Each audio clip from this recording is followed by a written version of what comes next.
Good evening, folks. Welcome to the pre-show. Nice to have you here. Just making sure everything's all set up and ready to roll. I got to hit my lights.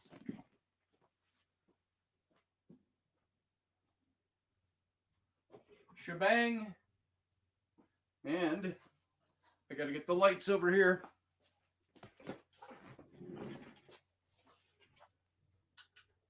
There we go. There we go. That's why I sign in early. All right. How's everybody tonight? Hope you're doing well. What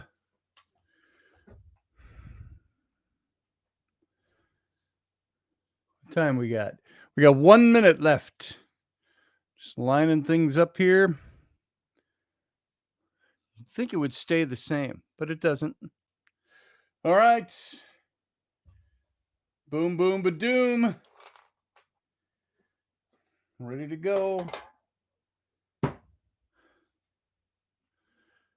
Holiday blues. It's the most wonderful time of the year. Okay, in about 10 seconds, we're going to go dark for about 15 seconds. Stay right here, and we'll be right back. If you're new to the program, that's how it works. So let's go dark. We'll be back in a few seconds.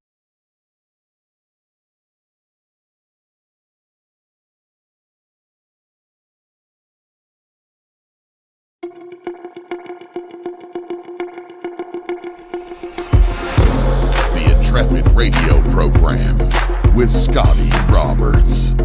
Intelligent talk.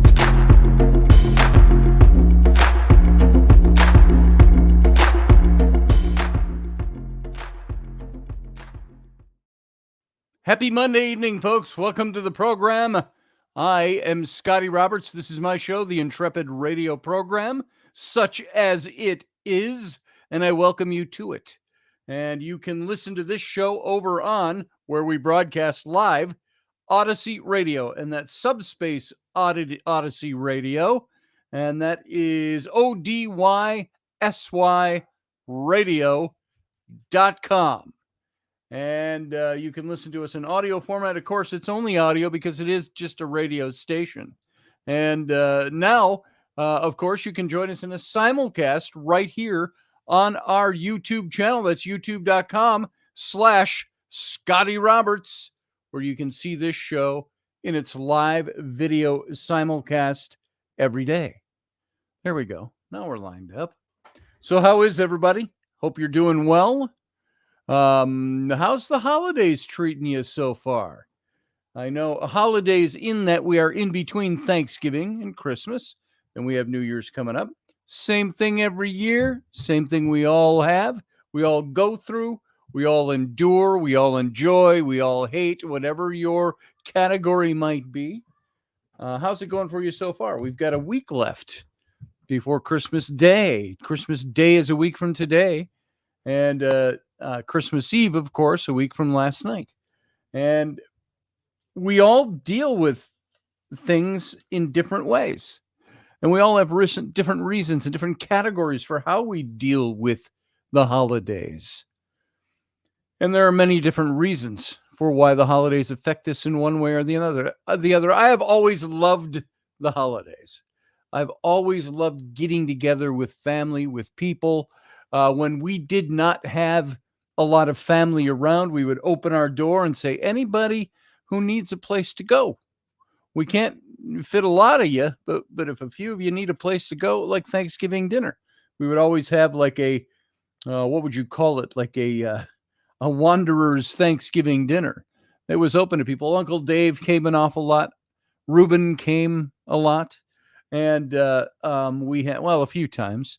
And we had several people would stop by and come in. And then we like to do holiday gatherings. I love them. Rainey's not as big on it as I am, but I love inviting people over.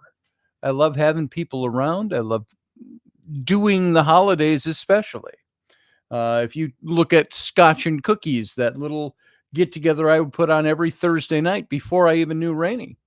And that was something I did all the time. And once we moved, Rainey kind of liked it, but she was kind of like okay with us not doing that anymore because it was having too many people around. And so I love that though. And my kids grew up that way. My kids love the holidays. And I think you have to have something happen that makes you not love the holidays, that makes you not want them or not like them or even hate them. And we'll get into some of that a little bit tonight. Just want to say hey to everybody that's here. Leslie Holker, welcome over in the chat room. I got to put on my glasses. My eyes are, those of you on radio, you can't see that. But those of you here on the video, you can. And hey, Adriana Metz over in the chat room. Randall Flagg is here. Viking Off-Roading Michael is here. Hey, brother. Steph Cuervo Queen is here. And who else we got that I have not said hi to or that's shown up in the chat room? There's a few more of you. And did I say hey to Randall Flagg? Randall Flagg. And, of course, Elderberry is here. And we have several other people lined up. They're just not showing up in the chat room. So if you'd like, come on in, join the conversation. Otherwise, you can sit out there and watch too. That's just fine. Watch or listen. And if you want to come over and join us and you're just listening on radio, go over to youtube.com/Scotty Roberts. And you'll find our channel right there. We're also over on Facebook, and we're in a couple of other locations. But, they're starting a Instagram Live where you can do the show from Instagram.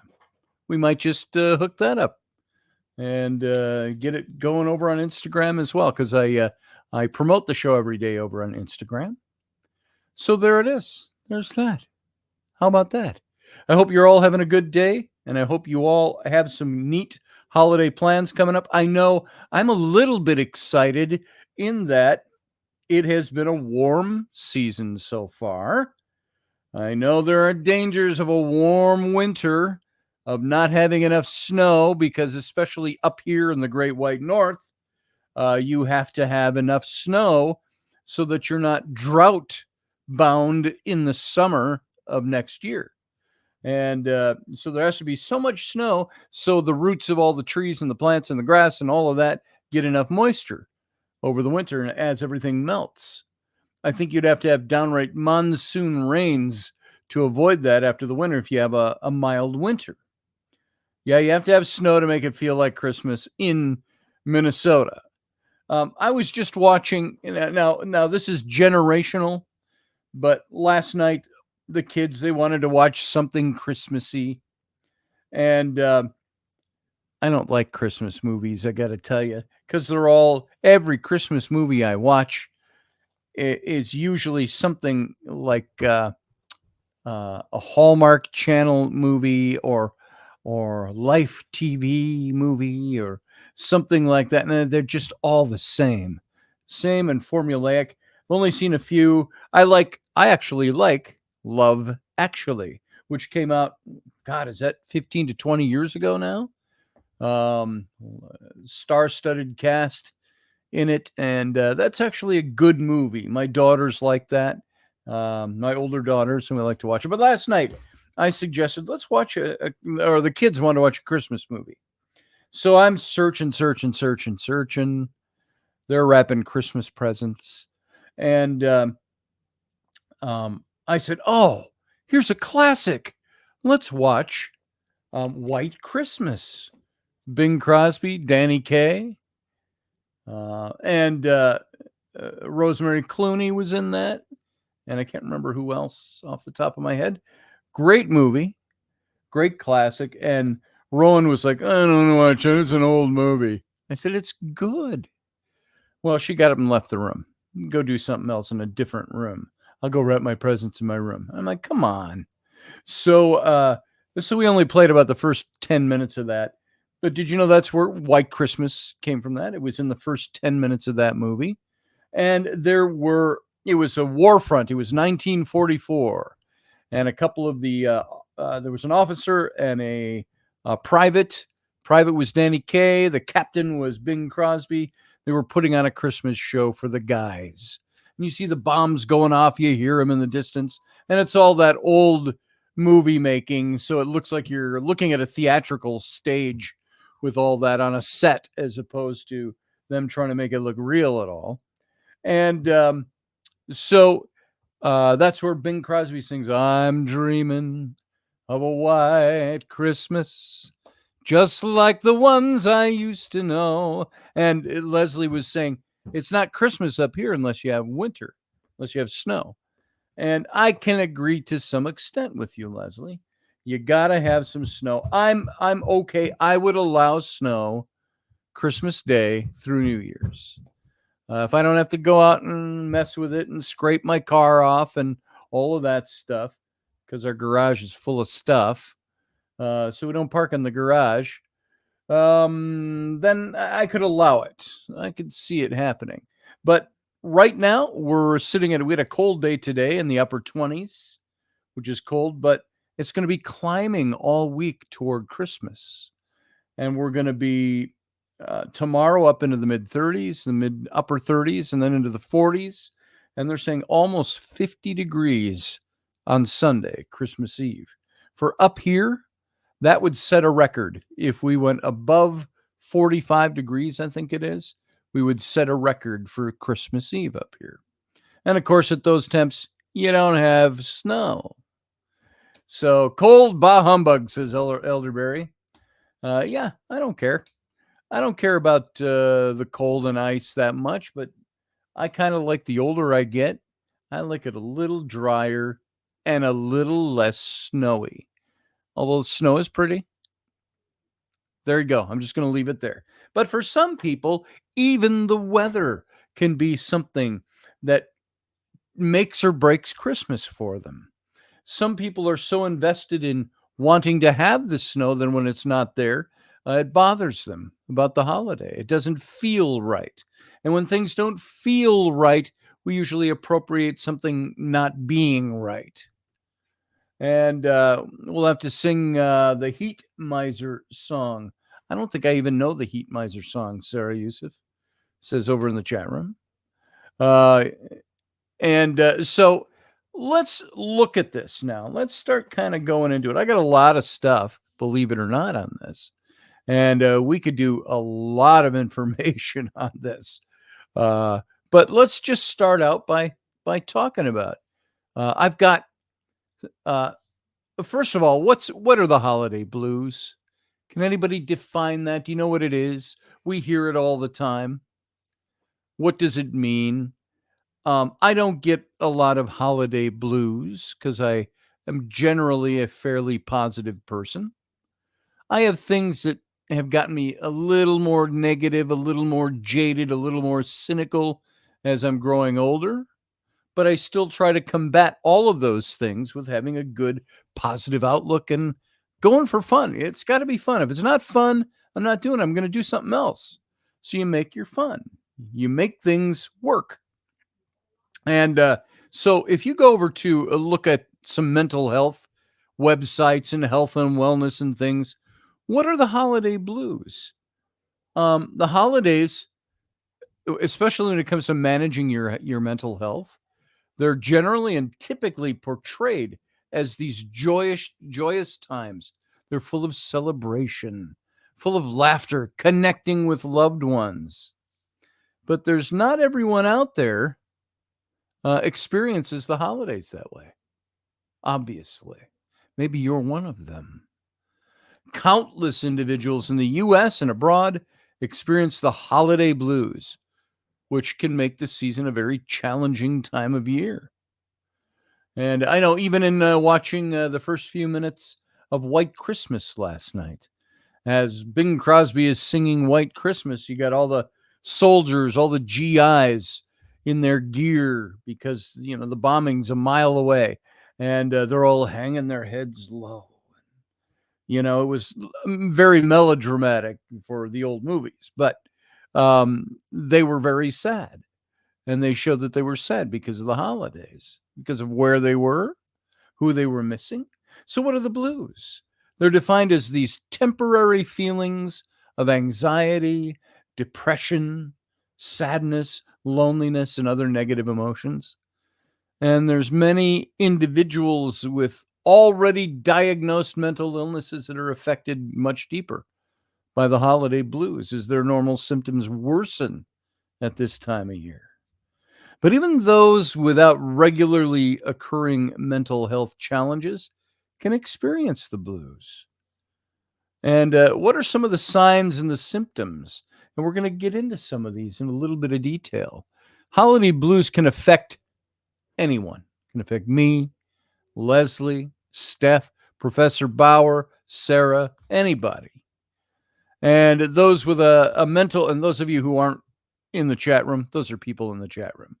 Those with a mental illness, those who have experienced loss or trauma, and those prone to stress are more likely to struggle with mental health challenges during the holidays. Now, the symptoms can include very easily, they can include sadness, fatigue, tension, frustration, loneliness, isolation, sense of loss, dissatisfaction, hopelessness, overwhelming stress. And the holidays, because of the times they're supposed to be celebratory times, happy times, times with people we love, joyous memories, things like that. The holidays, because of those things, can bring about painful memories or an acute awareness of a loss that you've experienced. The happiness is the reminder of what we're missing. I remember what comes to mind. Do you remember the television show MASH? Highly rated. It was really kind of a sitcom, a half-hour show back in the 70s. And it was about a MASH unit, a medical hospital on the front in Korea during the Korean War. And of course, MASH was really a show that was speaking to the Vietnamese War. That was the era they were in, but they chose the Korean War as the vehicle. And these are the guys like Alan Alda, Steers, I think was his name. I can't remember all the names, but you had Trapper John, Hawkeye, Colonel Potter, all these guys that were part of that show. And there was one episode later in the series where David Ogden Steers, he played the character. He was a rich fellow from Boston, and he was a physician, and he's there, and he doesn't want to be there, of course. And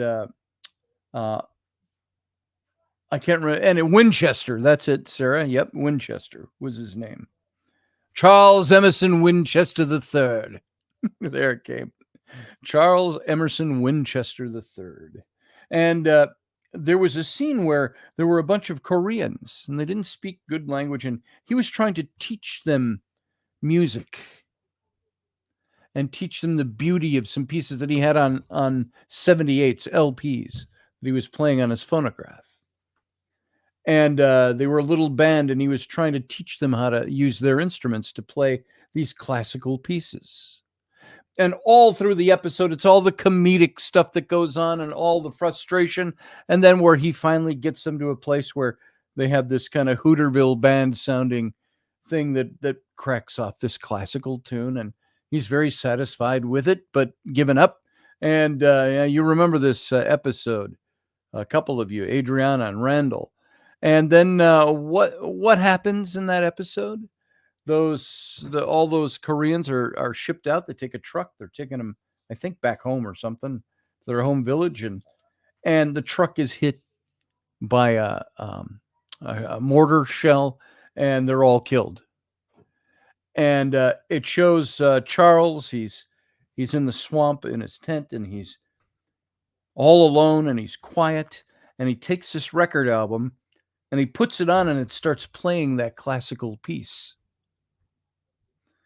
And he rips it off the phonograph and breaks it into pieces. And he said, I can never listen to that music the same again. And this is what some people experience in the holidays. They can't experience the same. Something's missing. Somebody's gone. Something's happened, and the holidays have all changed. So the things that used to bring joy and happiness are the things that now are great reminders of having lost that joy and happiness. So I've got 8 common holiday season, you can call them triggers.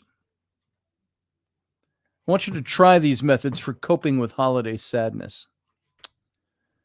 So, some of the key points I want you to take out of this are: 1, due to the obligations of the holiday season, it's normal to feel a bit stressed and overwhelmed. That's a normal thing. That just comes along with it. You can be preparing like Thanksgiving dinner. You love it, you love doing it, but it's stressful maybe in the process, but you love doing it. Another thing is, for some, these difficult feelings extend beyond the social festivities of the season, meaning it takes over into normal life and spills over. Isolation and grief can make holidays painful for those who are dealing with trauma or estrangement from family.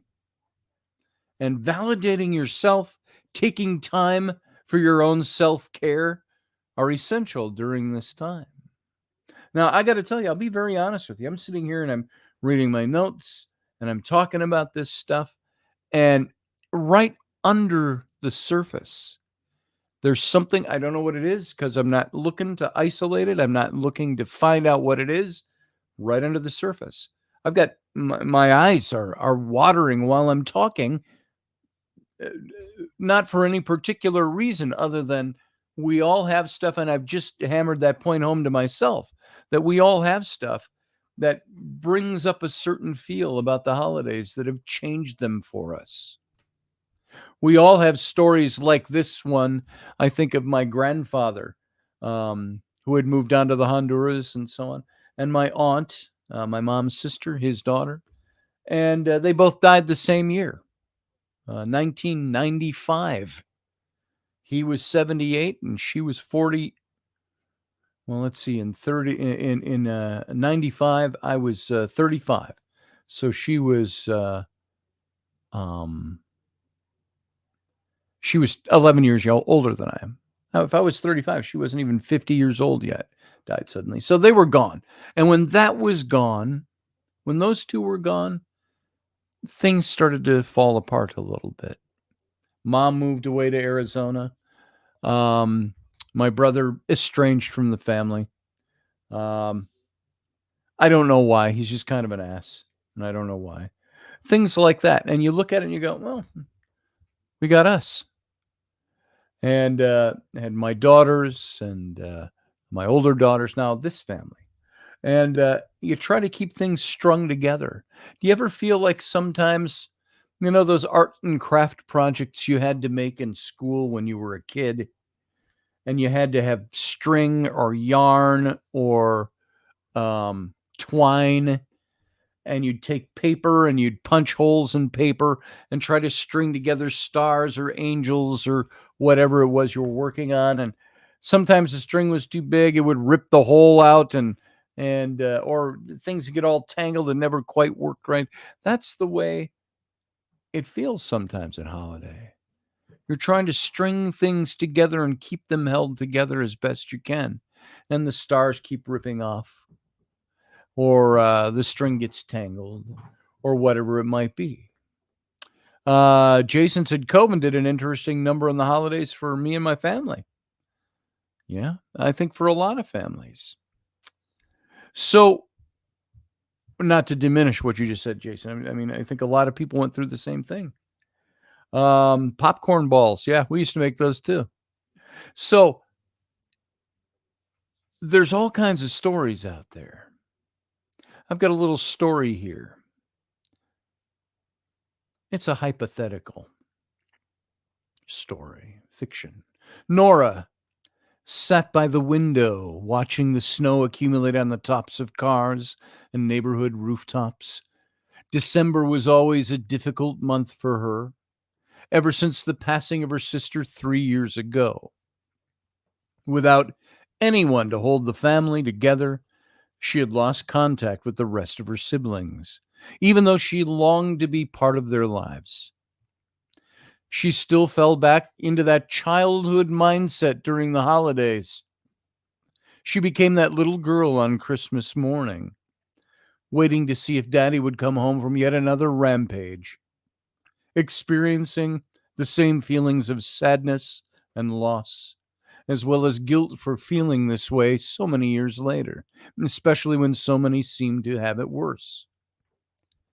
I feel like I've healed from all of that, she said. But then I hear that holiday music and I just fall back into those patterns. Is something wrong with me? She asked.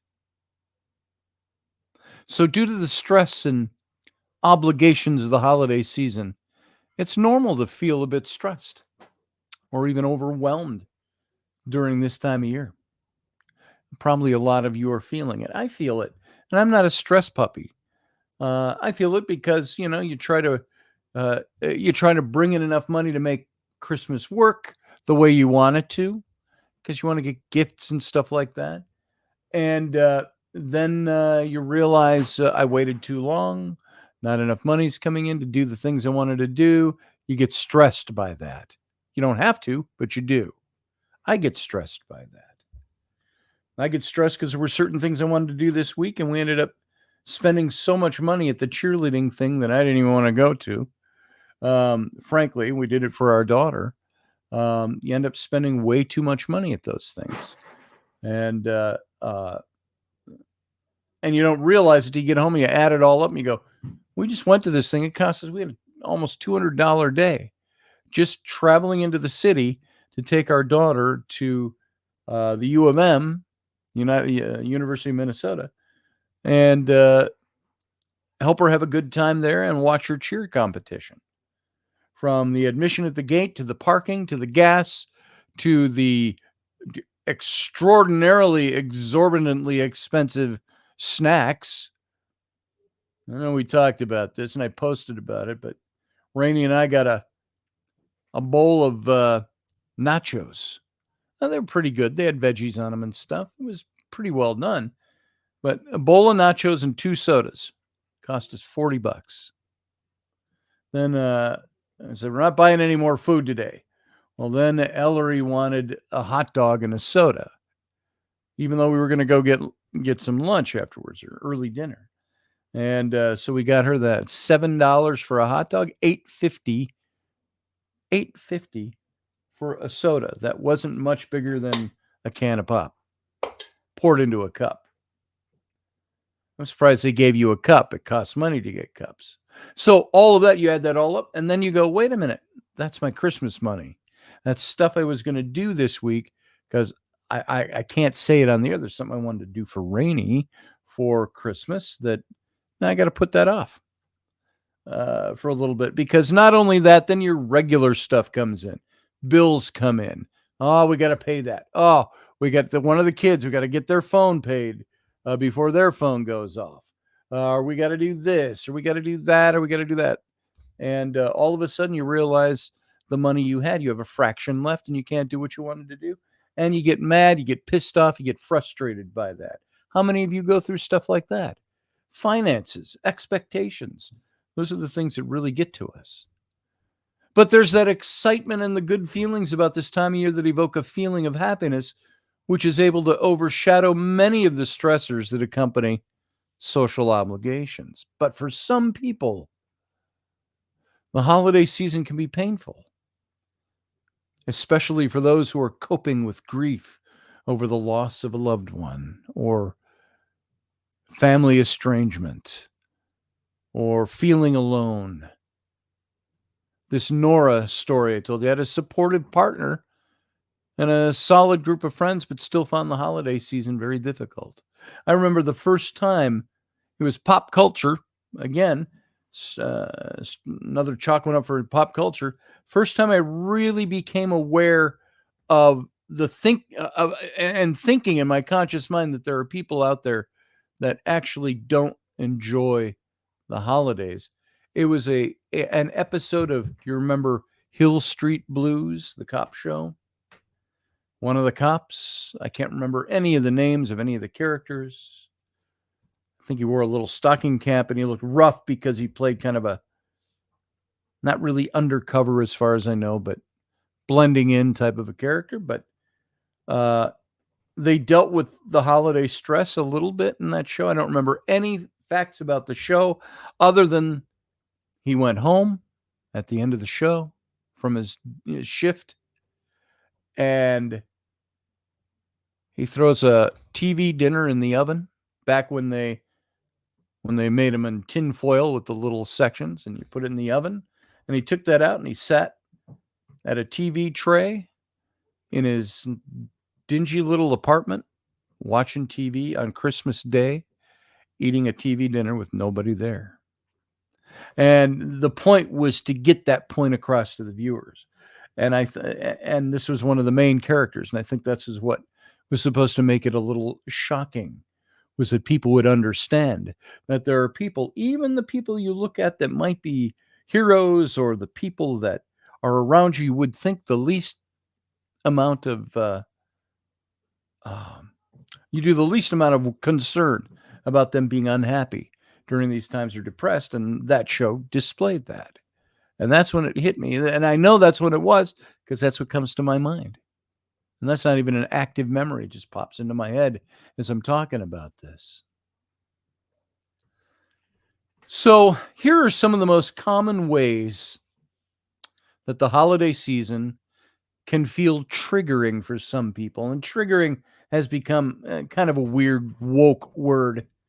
So don't take it that way. We used that word before, wokeism. So kind of take it for what it is. The things that trigger us to act or feel or believe or think certain ways. Number one is guilt.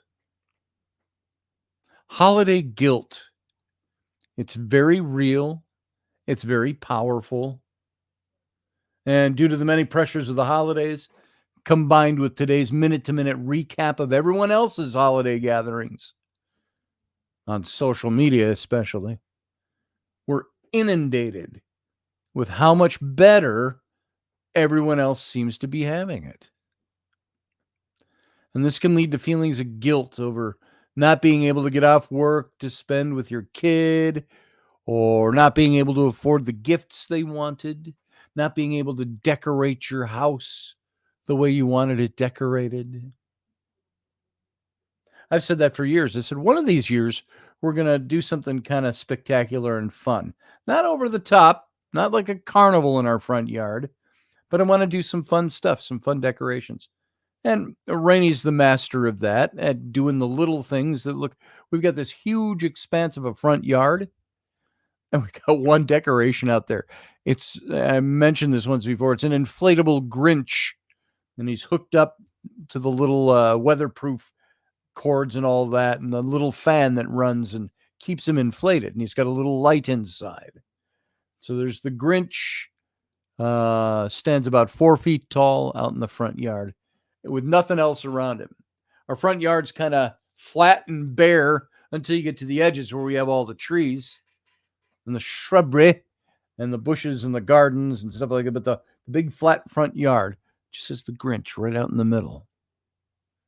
Looks like he could be a sundial out there. All hail the Grinch, says Steph. That's right.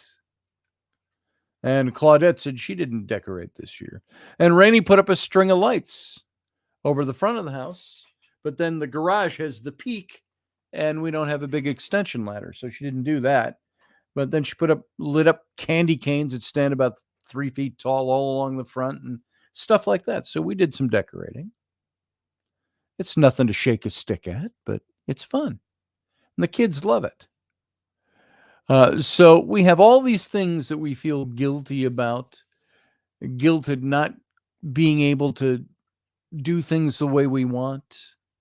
Sometimes some of that is harbored in trying to keep up with the Joneses, attitude.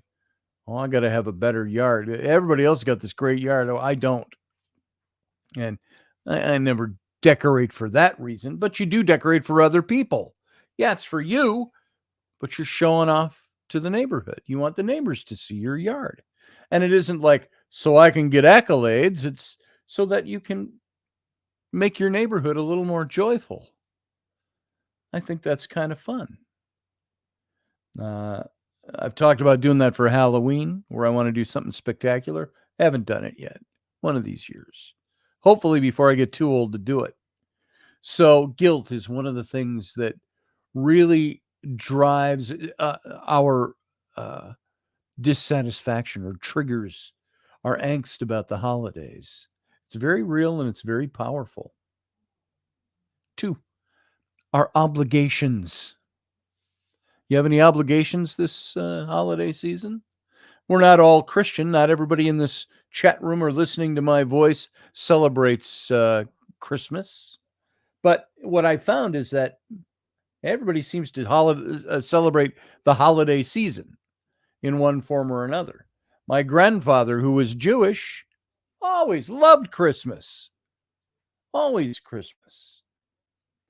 And so there are people out there that don't really care about the religious trappings of it. They love Christmas. So there are obligations. It's full of obligations this time of year. There's travel. There's plans to make. There's meals to cook. Who to invite. What gifts to buy, among endless other lists of things. And this can be very stressful for anyone, but especially for those who grew up in environments where they may have been unable to say no to things.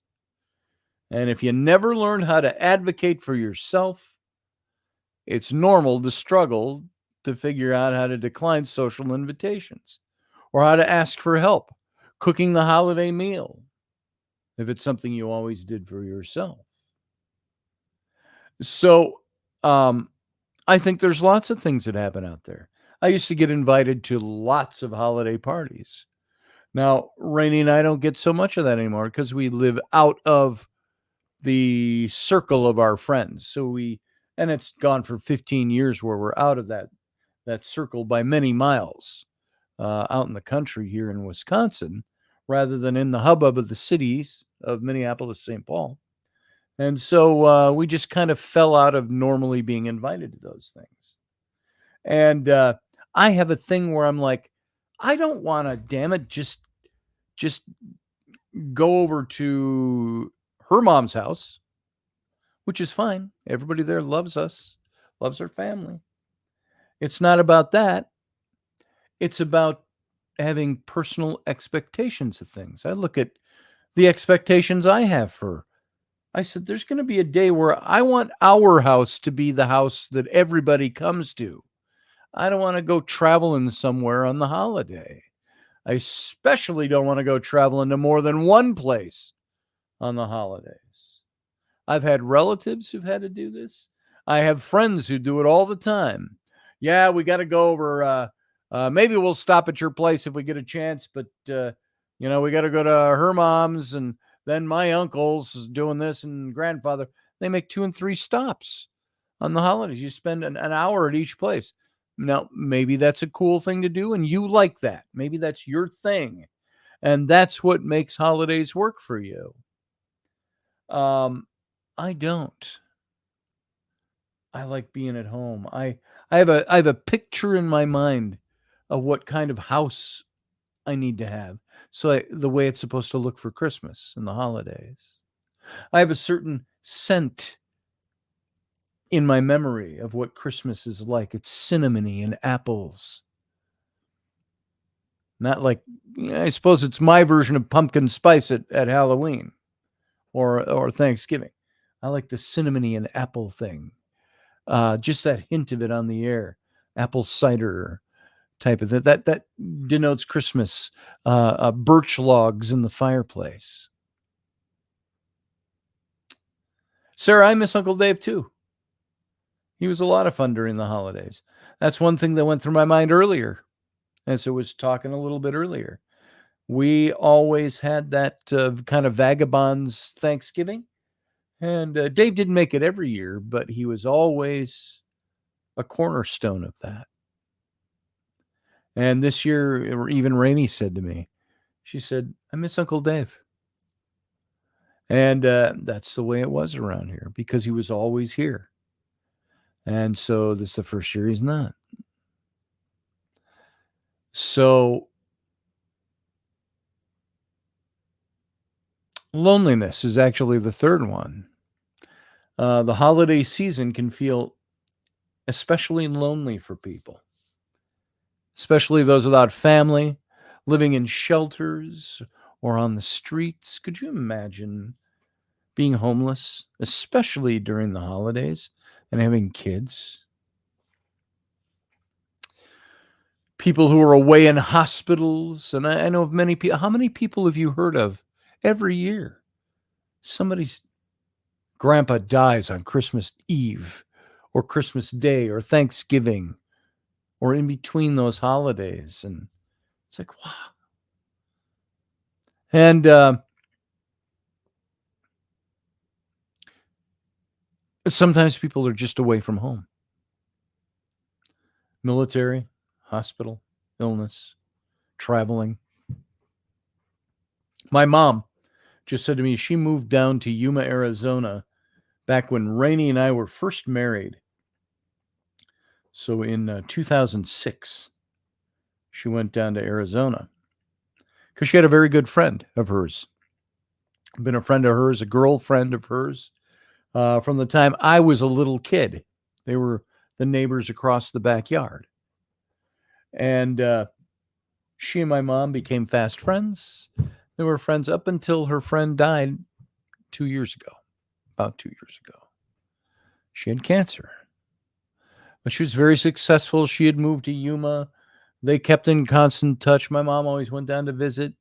And she started an art business down there, like a gallery and painting and classes and all that. She had a couple of houses, some property that she acquired down there, and she did fantastic. And then she got cancer and she died. And it was tough for my mom, very tough for her. And so I was talking to my mom just today. She butt dialed me by accident. And so we ended up talking for a half an hour. And she said, yeah. She said, it's the time of year especially. She said, I miss Nancy. And she's living in the house that Nancy practically gave her. She's renting it. She doesn't own it, but she's been renting it since 2006. Little adobe house outside of Yuma. And my mom admitted, I'm missing Nancy. And my mom is now 81 years old. Not frail in the least, but as she said, you think in the 80s people start to get a little elderly and frail. And my mom doesn't have that, but she said, you know what, I'm getting older. She said, I think in the next year or so, I'm probably going to pack it up and come home. She said, come home is the way she put it. My sister and her husband have offered to have her live there. And so that is happening. And so my mom feels that right now. And so these are the things that we feel, that loneliness. She's lonely for her friend. And we're lonely for the ones who've passed on. We're lonely for the ones who are gone out of our lives. And that's a sad thing. The holiday season can feel especially lonely for people without family. And it's a really tough time of year, especially for those who've had family and those families are gone. Nostalgia is another one, number 4 out of the 8. Nostalgia due to the memories that it evokes. Nostalgia can be difficult. It reminds us of a time when things were easier or simpler, at least in our minds. They seemed easier or simpler we had this, what's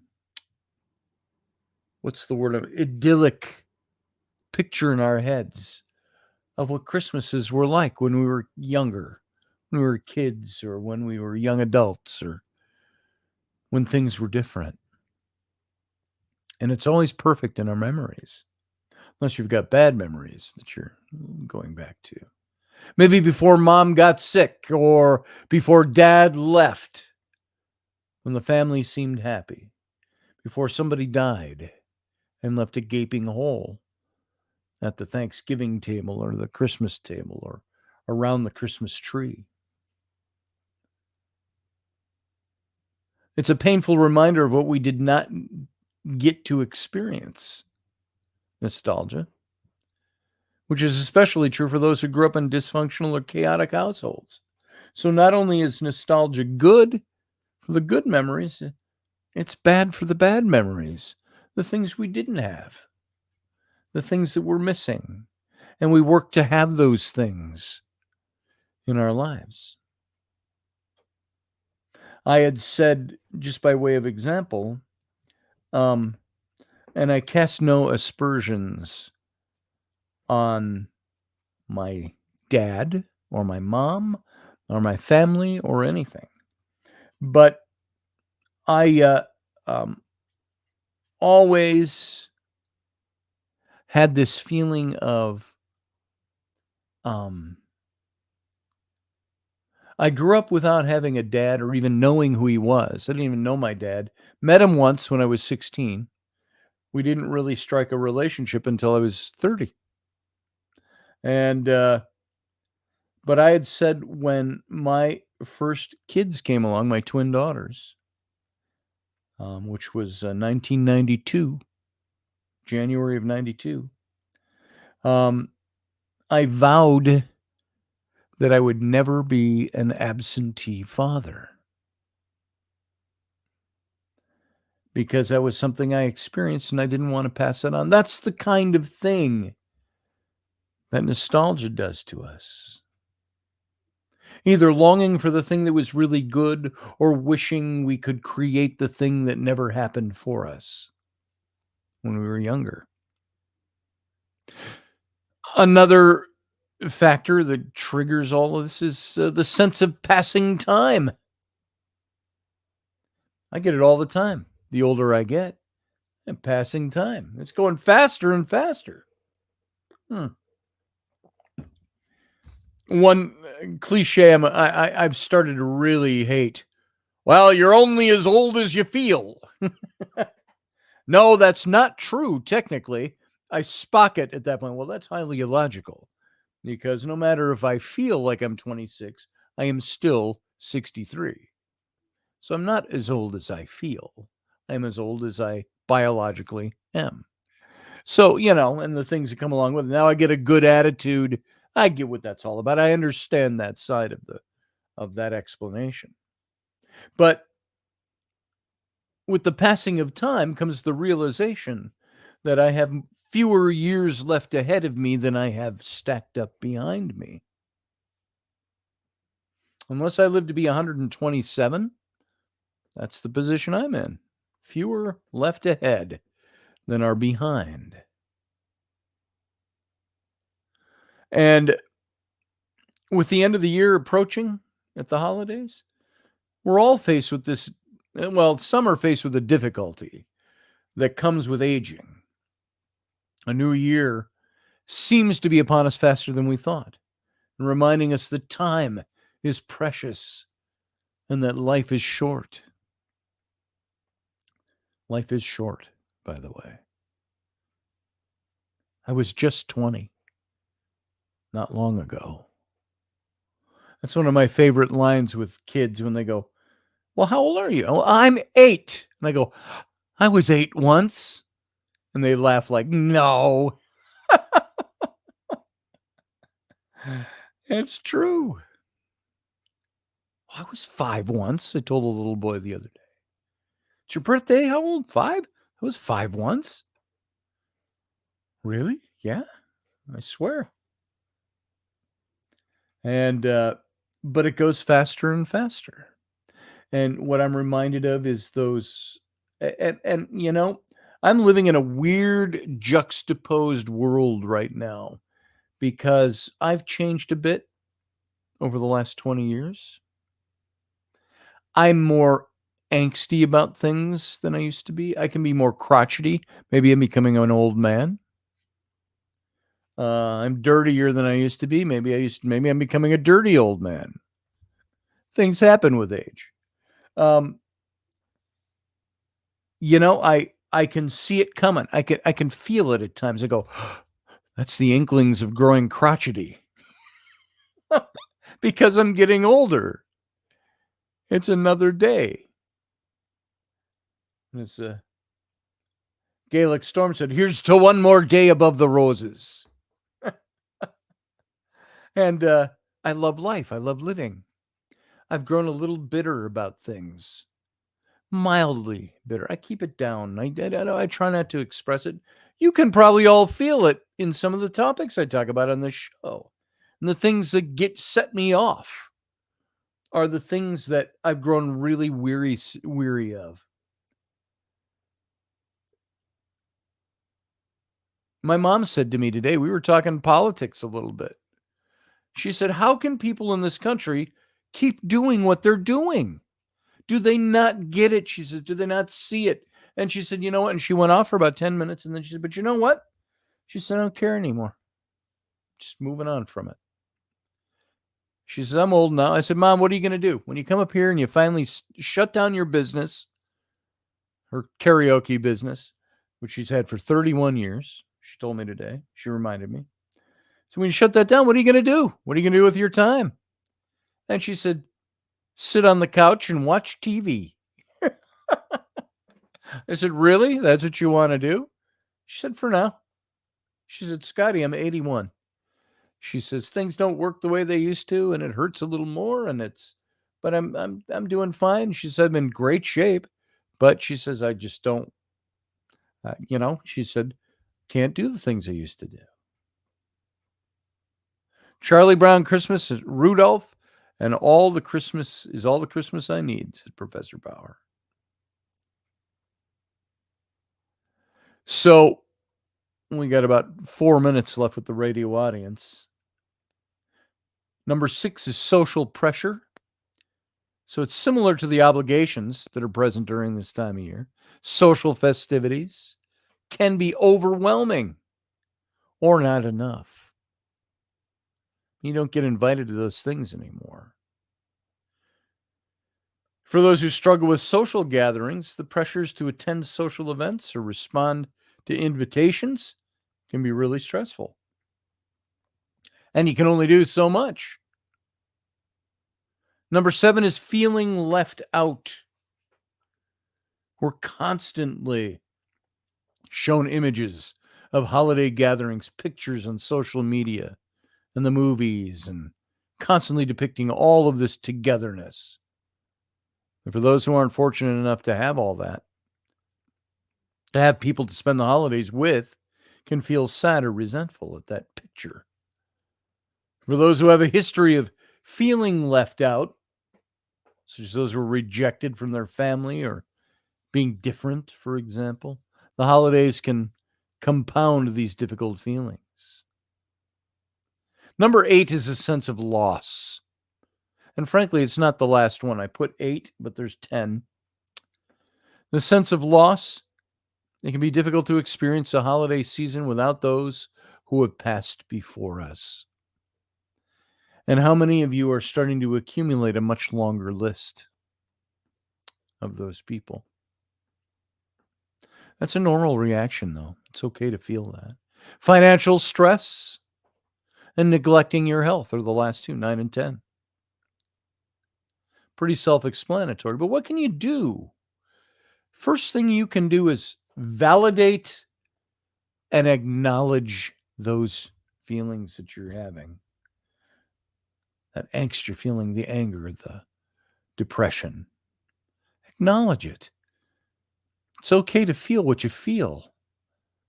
And if you try to ignore it or push it away or pretend it doesn't exist, it only makes it worse. Put down the phone. Staring at a picture of a smiling family around a Christmas tree stuffed with presents can make you feel even worse than you are if you're stuck working an overnight shift or whatever it might be. Look forward to something else. This could be a small vacation for you and your partner. If you planned on in the spring when rates are easier to manage, or even a movie and a popcorn night or whatever it might be. Movies. The movies are all open on Christmas Day. You know why that is? Because there's a lot of people who have nothing else to do. My sister and I went to see Star Trek: The Motion Picture when it first debuted at Christmas in 1979. After the festivities, we got in the car and we went and watched that movie together in the theater. But through all of this, take care of yourself.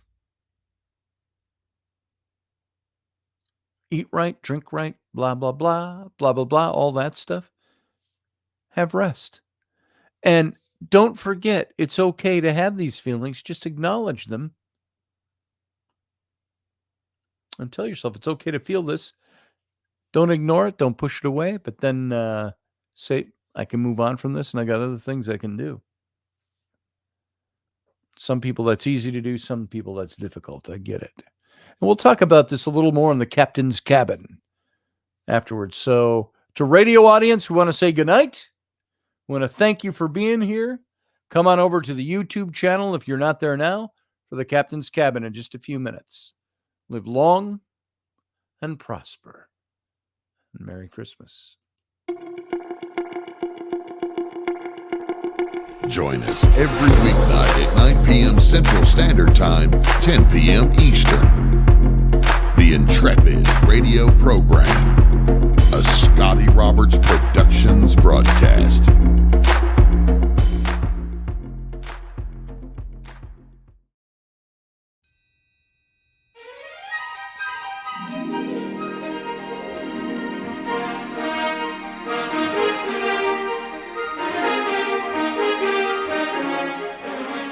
Hey folks, this is Scotty Roberts, and this is the Intrepid radio broadcast. I've been broadcasting for about 20 years now, covering such topics as science, politics, the paranormal, weird science, weird world history, archaeology, and the paranormal. Everything from ghosts to cryptids to creepy things that go bump in the night. So every week I bring you 3 new episodes. Come and join my channel and also be a patron to this site. So see the details below, and we'll see you here.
Welcome to the Captain's Cabin, everybody. This is the after show for the Intrepid radio program.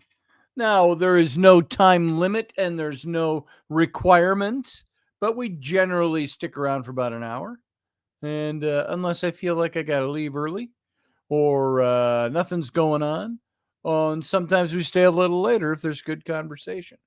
So you all can call in to the show if you want to add something. Steph, Barbie D, Field Guy, anybody who wants to call in, come on, call in. I love my regulars too. I like Jason Patrick calling in. I like Professor Bauer calling in. All those people, they all add to the flavor of this show for you. And we do this for you. This is so you have a good time with it and you enjoy it. And I pasted, did it actually paste? Yeah, there it is.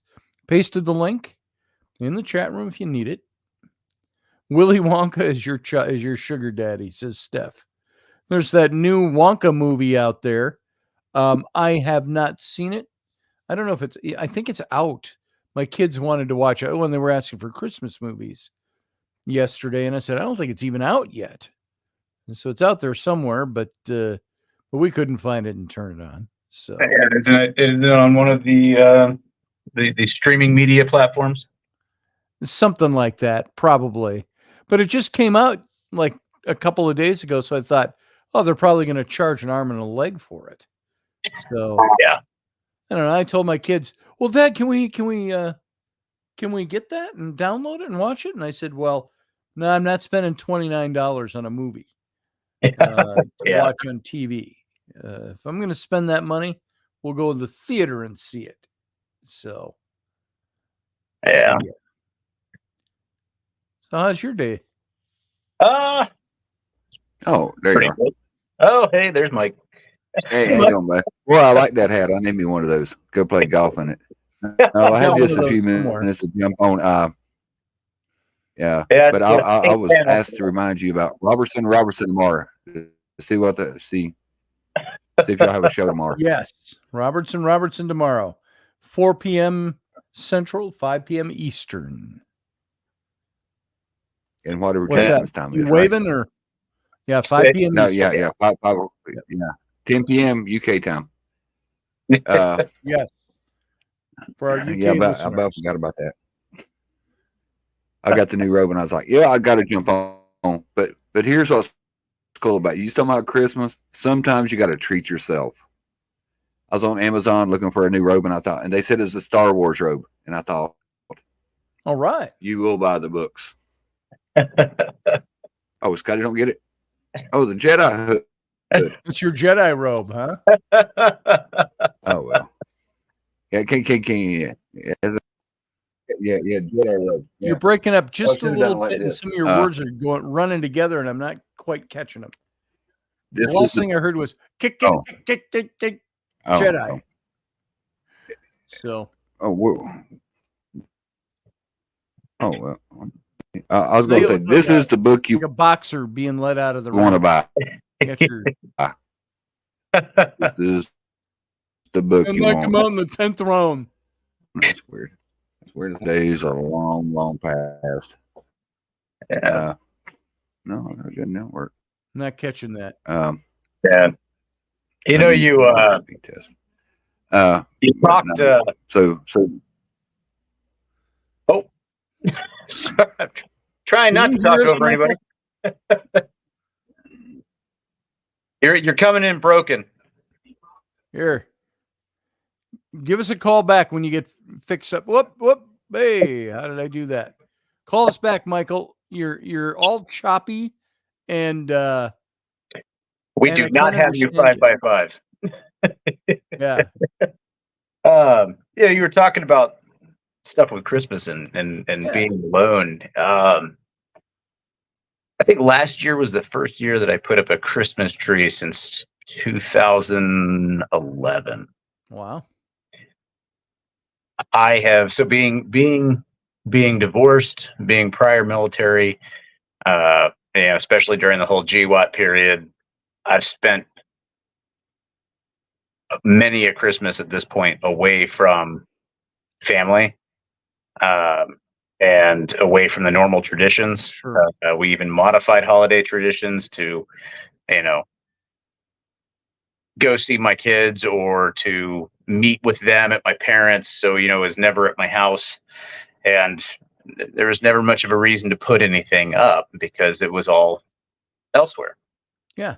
And I also, I got very used to being alone effectively on Christmas. And, Yeah. you know, I take that, you know, for whatever it's worth, good, bad, or otherwise.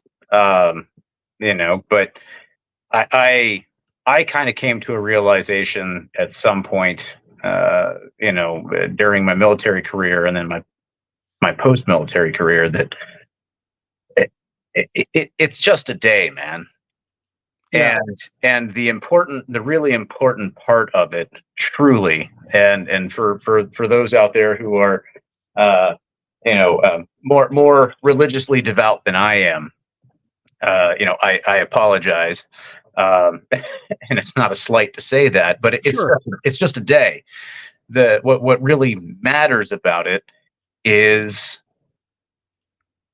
the acts that go on that we have associated with it, the time spent with family, the quality time doing those things, and bonding and reminiscing and you know, showing generosity, etc. And so, you know, there were a number of times, especially like with COVID, well, you know, hey, we can't do Christmas because, you know, my parents are, you know, going into their 70s, and you look at the health concerns and things like that. Hey, just stay where you guys are. Once everything kind of settles down, we can just pick up where we left off with it. Yeah. And, you know, so it turned into a spring break kind of thing. You know, when my kids had spring break at school, well, I'd fly them down to my mom and dad's, and I'd fly down there and meet them. And that's where we'd, you know, do our Christmas, and we'd have our Christmas presents and everything like that. Sure.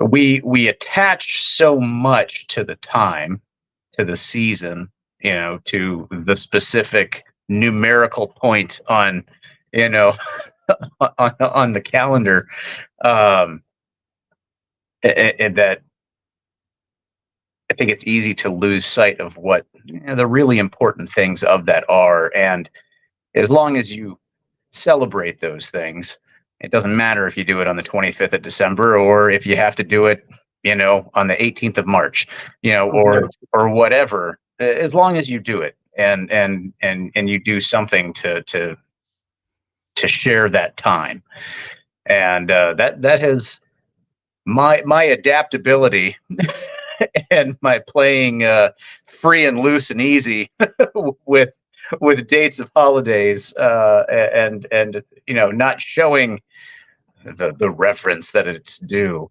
has gotten me into hot water before when I, you know, in relationships. Sure. What do you mean you haven't put? Why don't you put up a tree? Well, you know what? It's a bunch of work, and it's just me. Like, right. You know, you put up a tree, you do all those things. We can celebrate in your home. That's fine. That's okay. Yeah. You know, it's not a big deal as long as we're. So why make a big deal of this? People sure get so clenched about it. You get worked up about it, holding on to it white knuckled. And it's now, like, I might say some of that stuff a little humorously. Where's your tree? Right? Know, yeah. You know, but like for me, I on people. At least I try not to. Yeah, and I don't, you know, would it be awesome to put up a whole bunch of lights and things like that? Sure, it'd be great to Clark Griswold the house.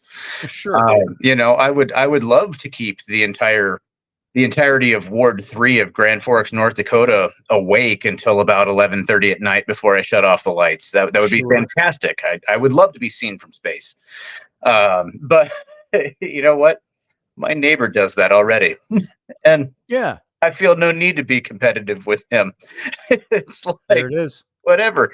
In fact, this year, what I may end up doing in this week that I've got is if I can find some place that'll, you know, plotter printer, life-size picture of John McClane swinging through the window on Nakatomi Towers. There you go. And string up some Christmas lights and just put it in my picture window. Sure. In front of the house. I think Boom. that'd be kind of fun. Get Fully a decorated. transparency. Right? Fully decorated. See, now that'd be kind Minimal of fun. effort. Right. And, I appreciate doing things like that, though. So it's like, get goofy about it. Whatever. Yeah. It's, the holidays are interesting. They're very interesting. And I can say they are. Yeah. For me, holidays were difficult for, usually with the ADHD and things like that, the being overwhelmed. Yeah. It made me grumpy when I was much younger. And, that kind of put a damp rag on everything because Jason's being grumpy, I've matured out of it. Being an old man. Right. But it's one of those things that, you grow past it, you mature past it. Well, sure. But it can be very difficult. And so, that's one of those things when we still had some of the friends that lived here before they moved away. Hey, we're all here. We're all living alone. Come over. We're going to put on Die Hard. We're going to order pizza and we're going to hang out and have Christmas. Well, see, that's what I liked about when I was single before Raymond. I liked doing that with friends. I liked being together with my family, but there were also times I didn't want to do that with family. I was like, or it worked out one year where, hey, I don't have to be anywhere. So I think what I'm going to do is invite my friends over, and we do that sometimes. and that was great. It was a great way to do things. Yeah. So I think in a small way, it can be, this is probably not best wording, but I'm vapor locking for better vocabulary. My lexicon is failing me. But it can be a little dangerous to cling so tightly to something and build and base everything around that, because then you set yourself up for disappointment, to be let down, and the feelings that come along with that. Whereas if you go into it and you're like, whatever happens, and it's going to be cool. And, if you can take that mindset with it, that, everything works out good for the most part. Yeah. For the most part. It's not foolproof. All right. Yeah. The universe always gets a vote, but it's worked fairly well for me thus far, and there it is.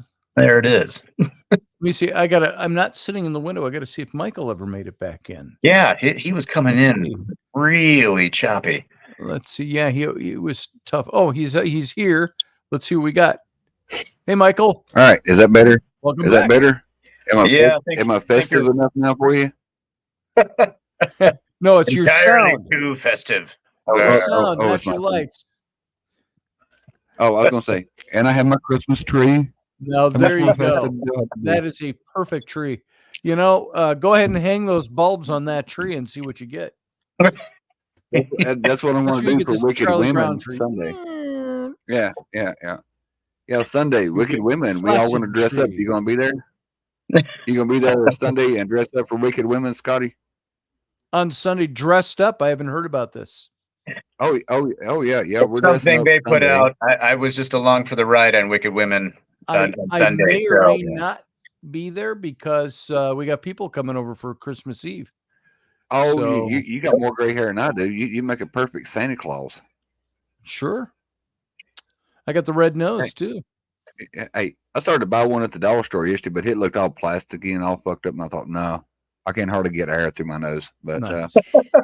along with what JP was saying, some of the best Christmases I have, and it might chap a lot of people's asses, but when I was deployed with my other family, and everybody said, "Oh, what is your other family?" I consider JP a brother. Me and him has talked extensively here lately, and I talked about him talked about him to him. Now, talked about things that I can talk to him about that I can't talk to anybody else to or about. Cool. And then, like I said, he talked me off a ledge last night. He knows what I'm talking about. Like I said, I was ready to go on the hunt. But Yeah, you haven't experienced Christmas until you've experienced a proper USO tour Christmas oh yeah, in an actively contested theater. Nice. Say fuck Santa Claus packing heat. Say Nice. what was it? Who give Chris Kringle the browning, right? Say he's got 8 shiny friends up here, right? He can handle a cruiser weapon. Wear it out. Yeah, he's like Just put it How on about a anybody down. else that's sitting out here? Everybody else. What are you guys doing? I wanna get people to come in here and tell us about your Christmas stuff. If What you're makes in it the good audience for you, what and you're not in here, you're wrong. that's right. That's right. I'm gonna paste that link one more time. You know, Stop being standoffish. yeah. Don't just come here and listen and sit in Yeah. the chat room and talk about other things. Come on over here. Hop on the You cam, all in the stare at chat. us judgmentally. I'm okay with that. Yeah, that's it. Sir Yusuf said expectations lead to disappointment. That's very true. Say that again. Expectations lead to That's what she disappointment. That's very true. Hey, that's what she said, right? Christmas balls About stuff. bald. That's great. If that hoodie would have been one size bigger today, I would have got that shirt. Yeah, once the guy off the office. That's what she said. Oh Lord. Yeah, but yeah, Steph tried to get on. What was it the other day, and she couldn't get on. Was that Wicked Women she tried to get on, or Yeah, was I think that? so. I don't remember. And she couldn't pull off the technical side of it. She needs to try again. Pardon my beard brushing. It's getting to that phase where it's vaguely itchy. So brushing it keeps it Yes. from. Oh, I was going to mention your hat. Yeah. I saw that. The pub hat, or a quiet man hat. Uh, Made me think of this picture. Dun, dun, dun, dun, There dun, we go. dun, dun, dun, dun, dun, dun, dun. Oh, there we go. That picture is Good looking horse my flesh. pub hat, my quiet man hat. That was the ranch that we owned, and that was my horse Fergus. The first day he came in to the ranch, and all the other horses are around and wanting to meet him. But that was a good horse. I left him with the ranch when we moved off of there, and I guess he sold for quite a bit of money as a roper. Oh wow. Okay. But there's my quiet man hat. There'll be no locked doors between us, Mary Kate Danaher, except for those. What is it? Except for those in your own mercenary little heart. That's right. Well, what was it? What was the day they said? Oh, here, kind of sir. Here's a stick to beat your wife. You want to talk about dated movie? Right. Here's a stick for beating the lady. There'll be no patty fingers. Yeah. Oh, but I heard them hats growing up. They always called them the go to hell hat, and I don't know why. But that's what my Micheline O'Flynn. He said something about hitting his wife. He says, "And you'll be kind to not hit your wife unless she hits you first." Yeah. And you know, so. Micheline O'Flynn, young Michael Flynn, who used to bounce me on his knee when I was but a babe. Yes. Yeah. But you know that house that in that movie where you went across like the little creek to go across. Now, yeah. Yeah. White on Morn. White on Morn. Oh, I'd love to live in that house. Gabriel Byrne, the actor Gabriel Byrne. Okay. Bought that property. There was a fire there or something, and it's gone. Oh no! When did that happen? I don't know. I just saw a picture the other day. Somebody put a side by side from the movie. Oh where they're going through the creek with the wagon and all the furniture, and you go up. There's a little like gravelly, little drive. Be like a drive. It's not a road because it goes right to the house. Yeah. Gravelly on the other side, on the other bank, and the house back in the trees. And they showed a picture from the very same vantage point taken this year, and you see that old gravelly little road is right there coming up out of the river or the creek, and it goes back, and all you see is a fireplace standing in a chimney. Oh, there's nothing left of it, so it's gone. I've been to Kong, where much of the film was made. They actually all of the shots in the opening scene where you can see the castle in the background. It's all Yes. kind of silhouetted. That was all Ashford Castle, which was owned by the Guinness family. Oh, very cool. And it's all in Kong, which is County Mayo, I believe. And went to Pat Cohan's bar. Yes. It was originally just like a random, shop or whatever in the town, and they kind of put some things in there to make it look like a pub while they were filming. And once they were done, it went about doing whatever. Somebody had bought it, and they actually had the corner bar part of the bar set up, like the corner section of it all set up and things like that. So when you go in, and they made it a pub, so you go in and have a pint at Pat Cohan's. Here we pronounce it Cohan. Cohan. Hey, but funny Roger's name in the book. Right, Squire, writing his name in the book. Now scratch a line through it. I've been to Squire Danaher's house. Squire Danaher. Yeah, so Danaher's house is actually on the grounds of Ashford Castle. Oh.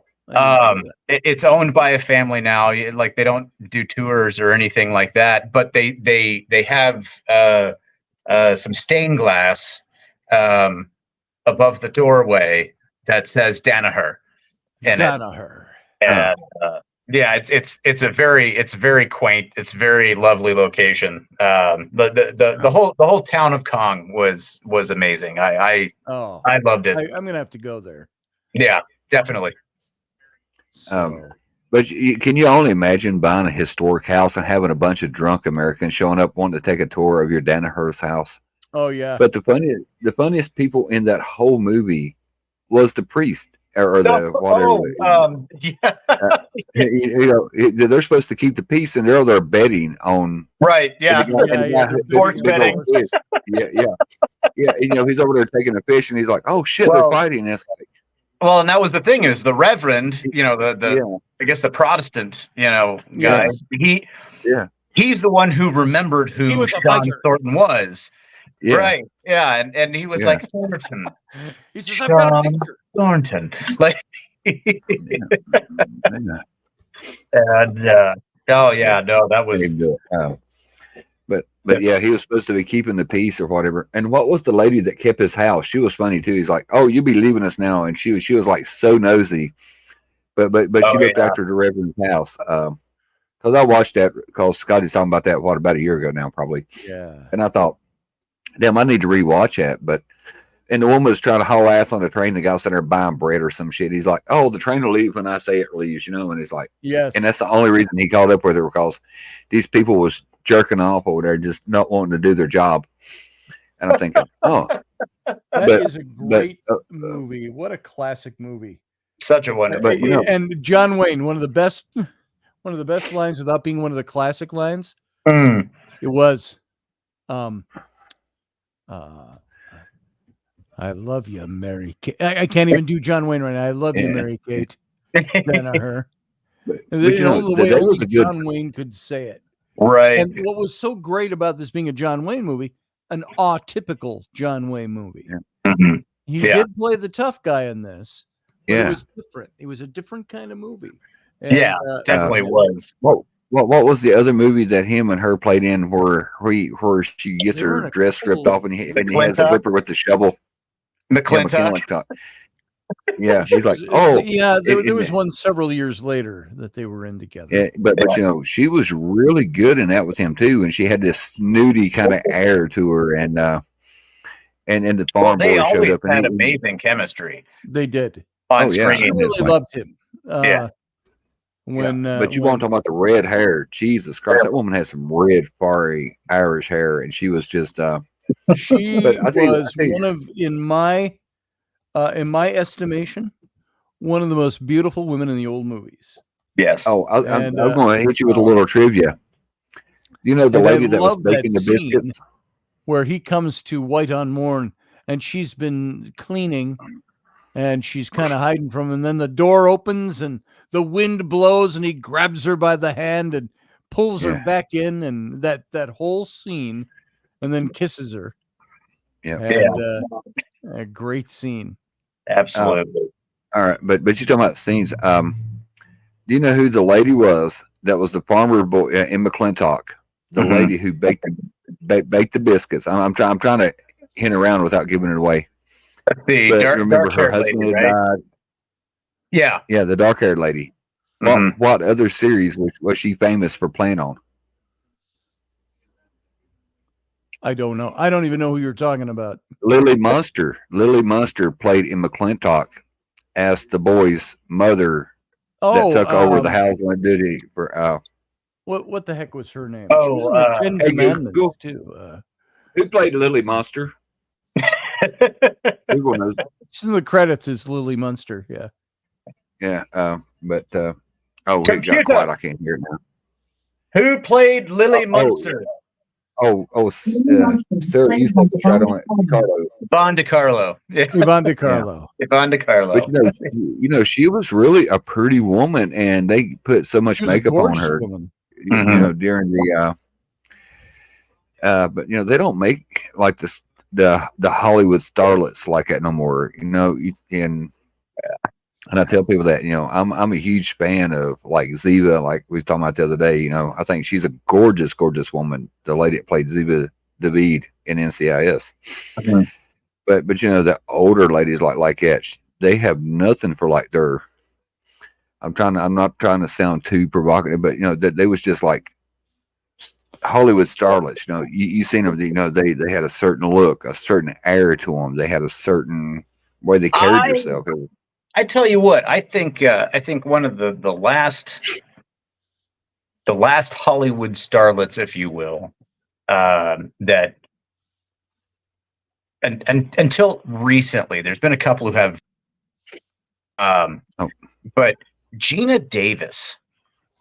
Yeah. Yes. Gina Davis had Whatever happened to her?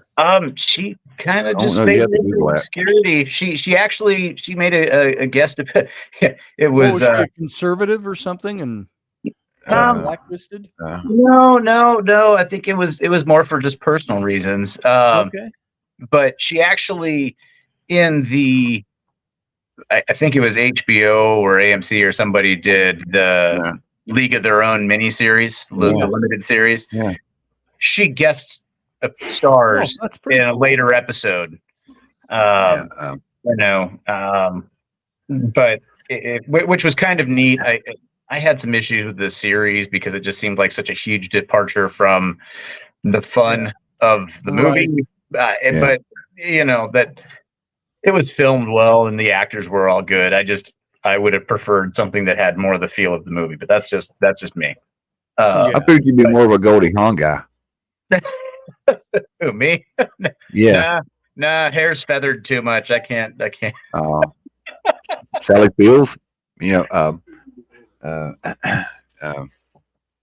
don't know. It just but there's a certain timeless beauty with a lot of those people from the golden era of film, and you don't see a lot of that today, and it could just be a stylistic thing. This the way people dress, the way people style their hair, the way they do makeup. It's in a lot of ways very, very different from what you saw back then. Sure. So, and I'm sure that plays into a lot of it. But yeah, the classic. I used Rainey as speaking of hairstyles and stuff. I used Rainey in an illustration for a cover, a novel cover I did about 10 years ago, and it was set at the Darwin Harbor in World War II. Okay.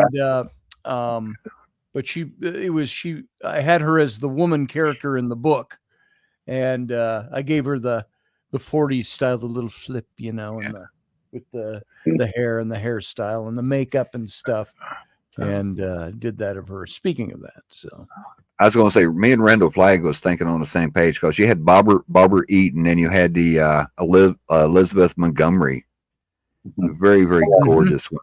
Both of them very fetching ladies.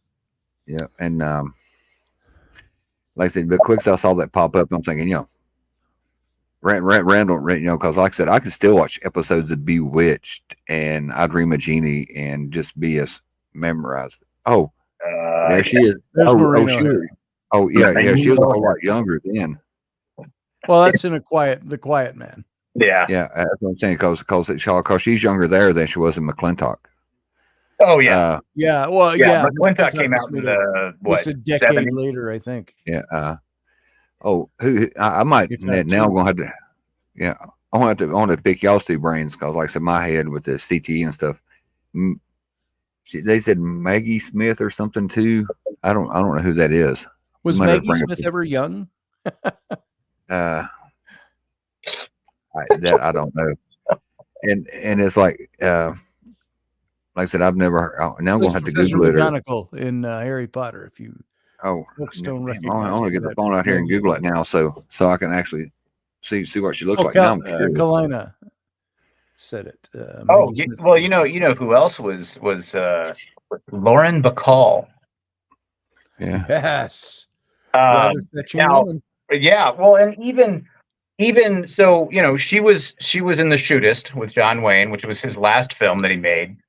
And even then, much older. There was this dignified beauty to her, even still. Yes. Just how she carried herself, how she played the character. But you go back into the 40s, Is that the right one? I can't see who that is. She's all washed out. Oh, there she is, Maggie Smith. Yep. Yeah. Yeah. Lauren Bacall was, her and oh shit, she played in Downton Abbey. Okay, my bad. Who was Humphrey Bogart? Who are you thinking of though? Who was did you ever see LA Confidential? Oh, years ago. You're talking about was it Kim Cattrall? 9.5 Kim Basinger. Kim Basinger. Kim Basinger. Yeah. Like just they were able to take her and stylistically it was just they did an amazing job, and she has just the natural features that lend themselves well to the Vivian Leighs and the oh god, now the name's escaping me. Did you know that Lauren Bacall, as a mid-century modern fan, I feel ashamed. When Lauren Bacall started seeing Humphrey Bogart and then eventually married him, of course. Right. She was 19 in their first movie together. He was in his 40s. And what was the first movie they did together? Was it Key Largo? Was it To Have and to Have Not? You remember her famous line in where she said to Bogart, "You do know how to whistle, Rick, don't you?" Or Rick, or whatever his name was. He goes, "You just put your lips together and blow." Yeah. And then she steps out the door, and there's a close-up on Bogart, and he goes, "No, I can't whistle." So,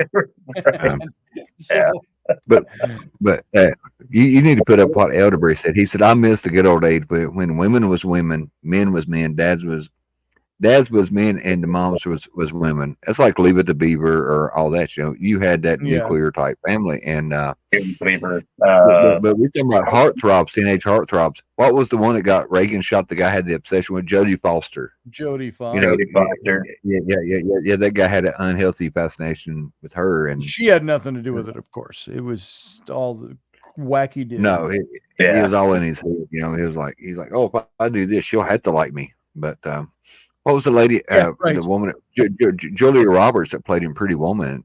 She was really good. Jamie Lee Curtis and Jamie Lee Curtis. I never looked at her like kind of a sex symbol or whatever. Then she did that movie with Arnold Schwarzenegger where she had to dress up like the spy. And she's in that. That was like the most awkward scene. These scenes where you never see a naked woman. So yeah. Yeah, she had what it takes. That's for sure. Yeah, like I said, but she had never exposed that much of herself, because you always thought, she's probably plain and humble or whatever. Then she looked like she'd been at the gym, doing rippets, just like, I'm Yeah. like, wow. But what was the lady Jamie that Lee played? Curtis was all right. I remember her in Trading Places. Wasn't that her first movie? I think so. Speaking of But- Trading Places, Eddie Murphy, I just saw a trailer yesterday. Beverly Coming out Hills with a Cops 4. sequel to Beverly Hills Cop. And it's called, what was his name in there? Axel Axel. Foley. Yeah. Axel F. Foley, yeah. I think it's called Beverly Hills Cop, Axel F.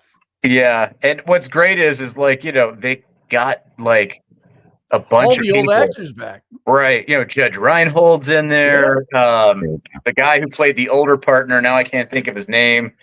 But like, he's in there. they're sitting like in the same car, it looks like. I think didn't they have the same guy remember the guy who played the bit part, the foreigner, Axel? He's trying to pronounce his name. Yes, it is not a beautiful name. Ahmed? No, Axel. Ahmed? Was that the guy that played Balky on Perfect Strangers? Something, I think so. I But think it was. I saw him in the trailer for a quick flash. He was saying something in that accent, and so they need to redo. What was the other one that they came out with? It had Mel Gibson and Danny Glover in it, where he was the crazy Lethal Weapon. Yeah, Lethal Weapon. Those were good movies. Get too old for this shit. Yeah. But the funniest part of that, he was sitting on the commode, and they had the bomb underneath the commode. He said, "I've stood here." He's like, "I've stood here so long that my legs went numb. I cannot help you," and whatever. And had to put the flak jacket on him, and the other, he had to pull him into the bathtub. And I'm like, "Holy shit!" It was a great scene. And he's driving through there, and he's like, "Turn the siren on." He said, "At this point, I'll stick my goddamn head out the window." Woo, woo, woo, woo. And I'm like, "Yeah." But because they tried to make a series out of that, and the guy they had play Riggs or whatever, he was. There's another new Ghostbusters they're doing. I know they did Ghostbusters Afterlife. That was the one that came out last year. Yeah. Was it last year? Yeah. That was a good year that before. Was really well done. That was fun. And that was very fun. With, they had the CGI, the one that is passed now. No, the woke one with all the weird, yeah. Weird, very leftist chicks. I hate to make it political, but they all were. Oh, I never watched that one. I saw Afterlife. It was so worthless I didn't even watch it, so I could render an accurate opinion. I said that, but another one JP's talking about, the woman in that Afterlife. Afterlife is pretty funny, and that's what I'm talking about. They CGI'd the one that has passed. Yeah, Sam Raimi, is it? Yeah. Ted Raimi. Which one is it? Sam or Ted? I can't remember. Sam. Yeah. And he died. He died. Yeah, I love the homage they did to him in the new film. Yeah. That was great. Yeah, that was fantastic. So hit you in the feels. The new Ghostbusters has something to do with the wind and terror. I forget the title. Oh, it's in New York this time. Okay.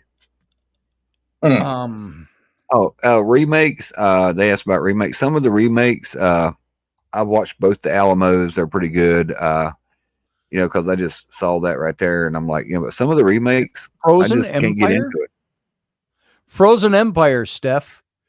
Ghostbusters, Frozen Empire. Yeah. There's a teaser trailer out, and it's supposed to come out in 2024. They've got a date on it. Oh, well, what was it in Ghostbusters 2? It's like Gozer the Gozerian. Are you the minion of Dozer? No, not. It wasn't Gozer. What was the name of the dude in the painting? What dude? In the painting. In Ghostbusters 2. I don't remember. Very Oliver Cromwell look to him, but I can't think of what the guy's name was. Yeah. Virgo is the Capricorn. Sarah's got it. Capricorn. Or whatever, Carpathian or something. Hell, I need my glasses. Yeah. I'm watching the trailer for Ghostbusters. But talking about maximum effort, JP, Deadpool, the new Deadpool comes out in 2024 too. Oh yeah, I'm looking forward to that one because it's got Wolverine. And, I just hope they don't fuck it up because you know who owns Deadpool now, right? Well, right. The house now. I think, and they have killed the Avengers. I think Disney is smart enough to know when to not mess with something like Deadpool, for instance. That makes entirely. Bill Murray is back in the new Ghostbusters. There he is. Bill Murray. I think Dan Aykroyd. I think I saw him. Yeah.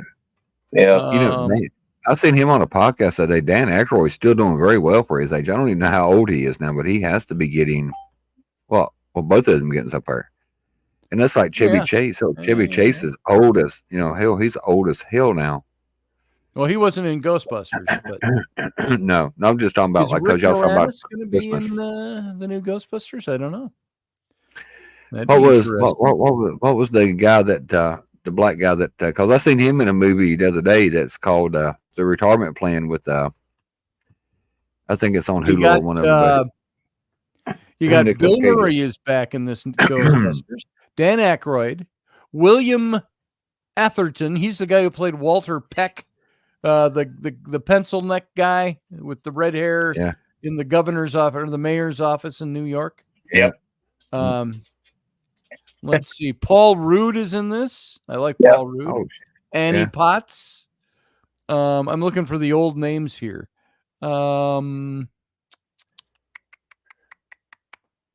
Let's see. Ernie Hudson, of course. Yep.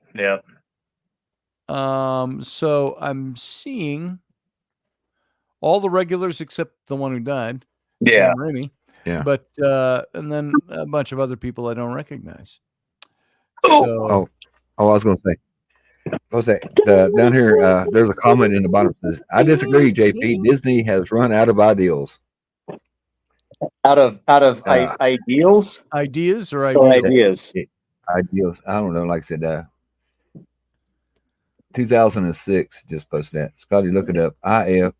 It's it's imaginary friend or something. Oh, I saw a trailer for that. Imaginary Friends. That's with Brian Reynolds. Yeah, he is funny. Out of all the actors here lately, Ryan Reynolds is funny. He is actually Sarah funny. is here. Boom.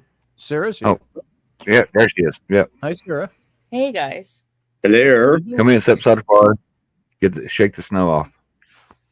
So, what JP was referring to earlier about the painting, that's Vigo the Carpathian. Vigo the Carpathian. There it is, the Carpathian. And who was the guy who played the guy who was... Well, I got the Vigo part. I couldn't pronounce that. Ahead of that, he was in what was the Disney movie he was in about the dragons? When he was very young. What? How to Train Your Dragon? No. Pete's Dragon? What's that? Pete's Dragon? No. He's an actor that was in Ghostbusters 2.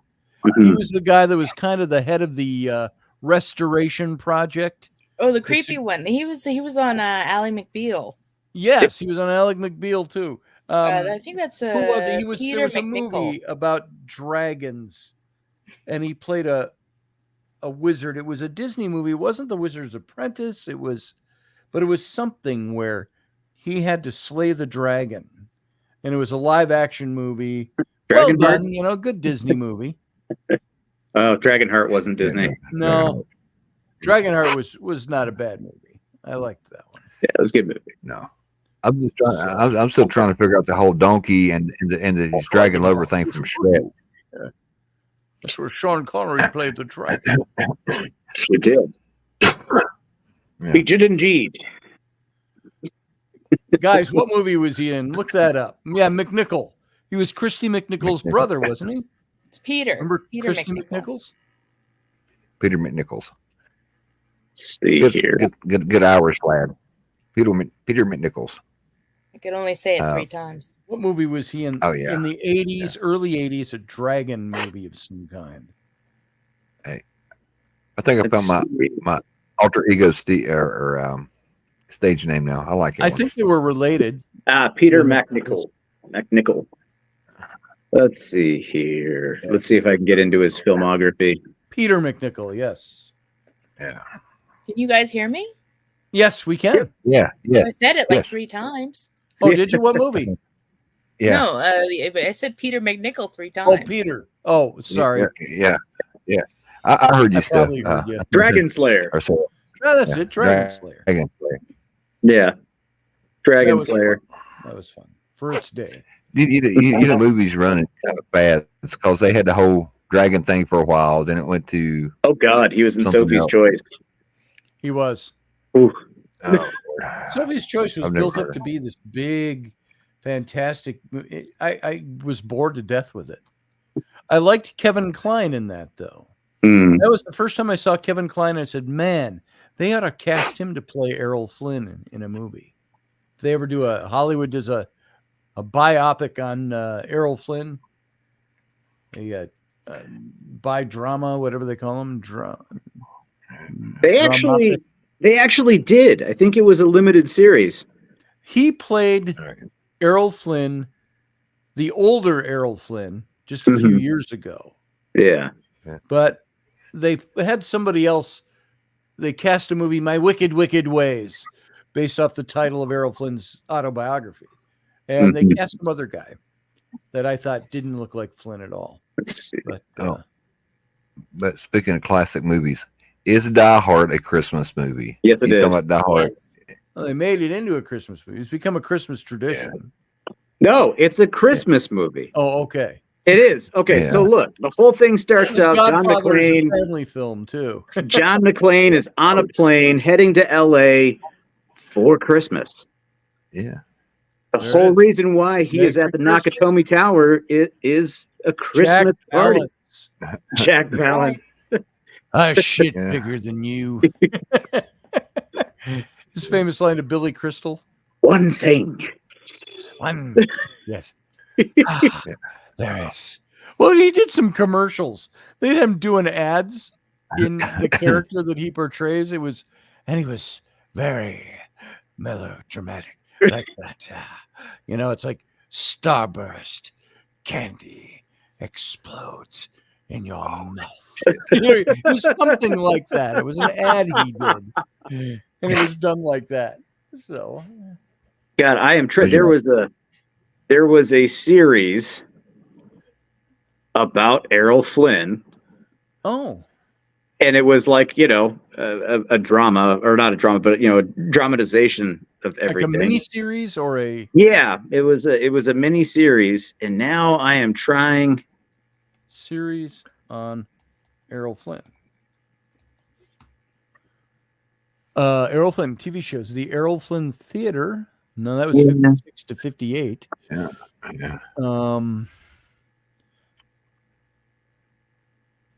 It was a limited. 50 when he died. Jeez. The Errol Flynn Theater TV series. No, I don't see anything. Yeah, and I'm trying to. He might have been. He wasn't in it. It was about him, and it's been Was it within the about him, last. or was it about Hollywood and he was just a character in it? Because there's nothing. No, it was about him, because it was everything that he supposedly did before he became a Hollywood actor. Oh. Because he had a lot of adventures. The Adventures of Errol Flynn. That might be Let me it. just see. The Adventures of Errol Flynn. There is the No, TCM that's not Turner Classic Movie Spotlight Errol Flynn Adventures. No, it's a set of movies: Desperate Journey, Edge of Darkness, Northern Pursuit, Uncertain Glory, Objective Burma. While you're looking for that, Phil Guy says Die Hard was made on the downtime or delay of moonlighting. The TV show called Sybil, I guess Shepherd, got pregnant, and Bruce Willis got offered to star in Die Hard. That's how his career started. What was that, like 86? That Die Something Hard like come that. out with? I don't even think JP was born in 86. I was born in '83. Thank you very much. He's a wee My wife was little born in 80. toddler. I was gonna say, but no. 88. Oh, Phil Guy says 80. Oh, so you're 5. So you still want old enough to watch all the. What do you think, Sarah? Let's see. Oh. First What night. do I think about what? I'm not sure. You got quiet. Oh, I thought you were Die Hard. maybe thinking about something or looking something up, or Yeah. Let's see. Guy Pearce played him in an Australian film, Flynn. That was '93. Pierce Brosnan. Oh, it was. Is it in like Flynn? That was a Not in James like Coburn Flint. movie. Not in like Flint. Oh. It's called. It's called In Like Flynn. It came out in 2018. Thomas. It was a series. Yes. In Like Flynn TV series. Let me Thomas see. Cockerell played Errol Flynn. Well, there it is. In Like Flynn. Yeah. Thomas Cockerell. Yep. Oh, that All name the just sounds packaging bad. shows just a woman on the front. Hey, How'd you spell marketing Flynn? back in that. FLYNN. FLYNN. Yes. Help In us Like like, my son. Help him out, sir. Let's Right see. now, In my Like Flynn. spelling Wikipedia. ability is gone. It says it's a So if you could- film. So if you could only pick one Christmas movie to spend the rest of your Christmases I with, could have what would sworn it was be? like a limited series, but maybe it was a film. Maybe I just watched it over the course of a couple of Thomas days. Cockerell. I got to see. I'm not placing the name with a face, so I've got to. Boy, you click on it and you don't get them. Let's see. I'm going to copy. Let's just look him up. See if I can remember who he is. Thomas Cockerell. He played Errol Flynn. Mhm. See, he looks nothing like Errol Flynn to me. Yeah. Meaning I wouldn't have thought to cast him in something like that if it were my decision. So What do they say? A loose interpretation of. Yeah. Yeah. Based on true events. Well, he doesn't look Based so on- bad in the. Based on mostly true events. That's the whole thing. He doesn't look so That's like bad they in got on- some of the imagery Yeah. that they're showing here. He does all right. His face is stouter. Flynn had a longer, narrower face. This guy's got a stouter face. Yeah. Oh. Now, if you got some time to kill, The Great, about Catherine the Great when she took over Russia, I think that's on Hulu too. That's worth the binge watch if you got downtime and want to get away from the family for Christmas. But it's called The Great for Catherine the Great, and it is funny as hell. I do have Errol Flynn's book, by the way. His My Wicked, Wicked Ways. Mad, Bad, and Dangerous to Know: The Mythical Life of Errol Flynn. There it is.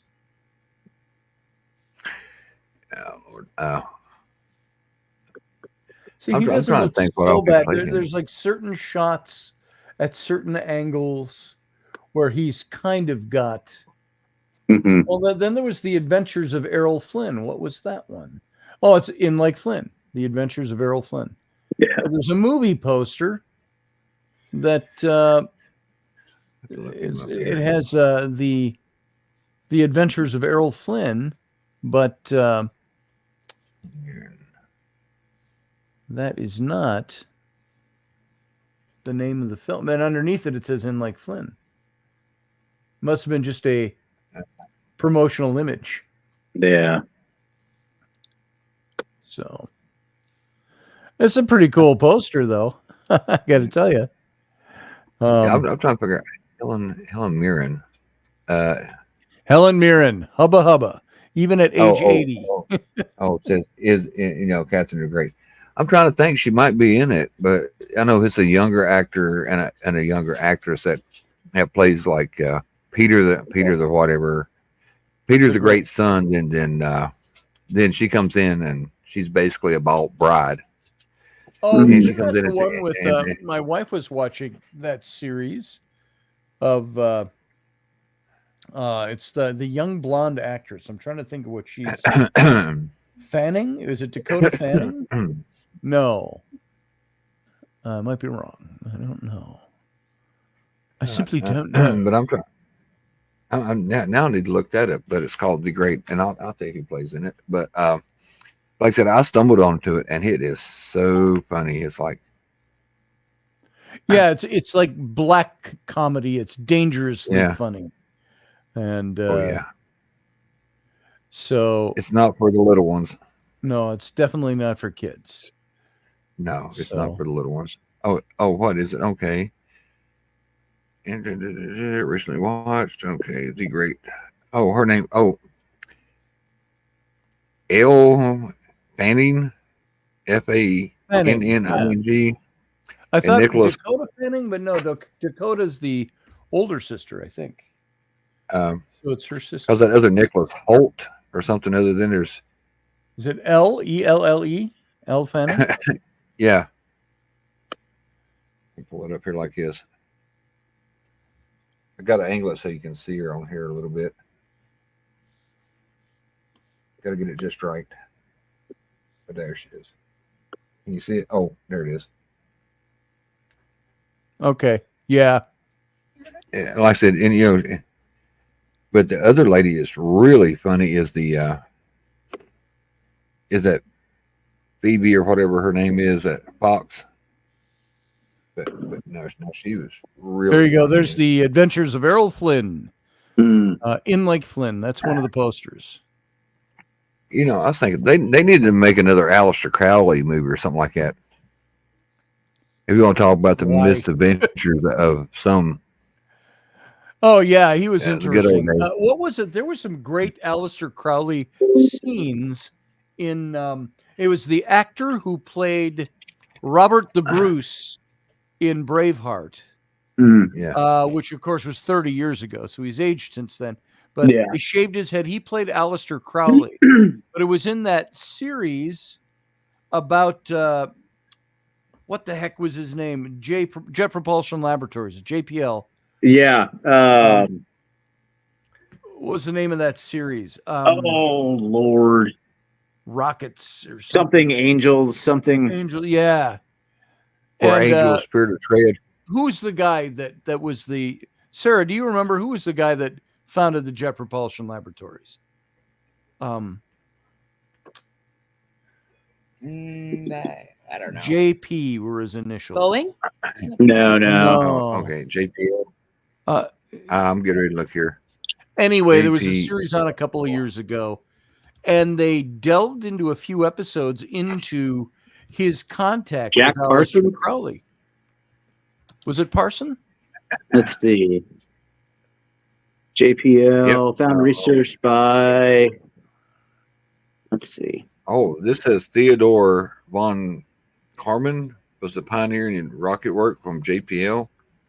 That's not who it is. No. Yeah, no. Let's see. Jack Parson, Frank Martina. Yeah, Jack Parsons. Jack Parson. Yeah. Well, because they came up with the whole thing about JATO units, or RATO, the rocket assisted takeoff units. Oh. So it was a movie about that, and it's how this guy, who is very famous for this, and the founding of the JPL laboratories, he was deep into the occult and the stuff he was messed up with. And this is how he meets Aleister Crowley, but played by the guy who was in Braveheart as Robert the Bruce. But he did a great. He made you think a different way about Aleister Crowley because he was playing him as the spy, not as the occultist or the Satanist, however people want to look at him. He played him as the espionage part of him in World War II. Yeah. I would love to see Anthony Hopkins play Aleister Crowley. Oh yeah, that would be. I'll tell you the playing, funniest Aleister Floyd Crowley one. in a new movie. And the one I was saying about Batman's butler, the one where it's called Alfred. Yeah. His sister goes and hangs out. Yeah. His sister goes hangs out with Aleister Crowley, and he basically go, Good night, Barbie D. Has a man-to-man talk with him. I was going to tell Barbie, she popped on Wicked Women last night. She messaged me. She said, "This ain't my type of show. Barbie, you go ahead and come by and try us again. What was every last Sunday? night's Ain't fantasy versus reality, and it went a little deep because some of the fantasies and BDSM and some Deep of the stuff weird? got a little. You know what the difference between sick and kinky is, right? Either the feather or the whole chicken. But yeah. So is that the way the show went? So, it was an interesting delve into various topics. Yeah, Michael totally ruined Barney for me. Oh yeah, there you go. Hey, yeah, oh yeah. Hey, I tell you what, when you're my age, and you have kids that grow up, and the only thing that would keep them glued for the TV for more than 10 minutes was Barney. So you put the purple dinosaur on, and it's like, all right, Barney's the dinosaur from our imaginations. There you go. Oh Jesus Christ! Yeah. Come on, yeah.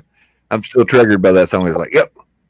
Go time. Yeah. I love so we have a window for lunch. I love you. We don't need to go down that path. I love you. You Let's see. love me. What was it? Hey, Mr. Knickerbocker, dickety doo. And I'm like, yeah, sure do. But no, but I liked Mr. Rogers though. Won't you be my neighbor? Won't No, but you it be? was a good show last night on Wicked Women. And Mr. Hey, you know what? What was it? Mr. Rogers, the whole backstory about him being like special operations, like a really, really kick-ass World War II vet. No, I hope somebody can confirm that, because that'd be even better to see the man next door that he was a pacifist and a pastor. Yeah, what's that, Sarah? That would be great. He was a pacifist and a pastor. There was the whole thing about Mr. Rogers being, a former Marine sniper, and that's why he always wore long sleeves because his arms were covered in tattoos, was like the biggest. That was a load of hooey. A great story. Yeah. That somebody told and it caught on. Why does he always wear his long sleeve sweater? Cover up his killing tattoos. Right. Yeah.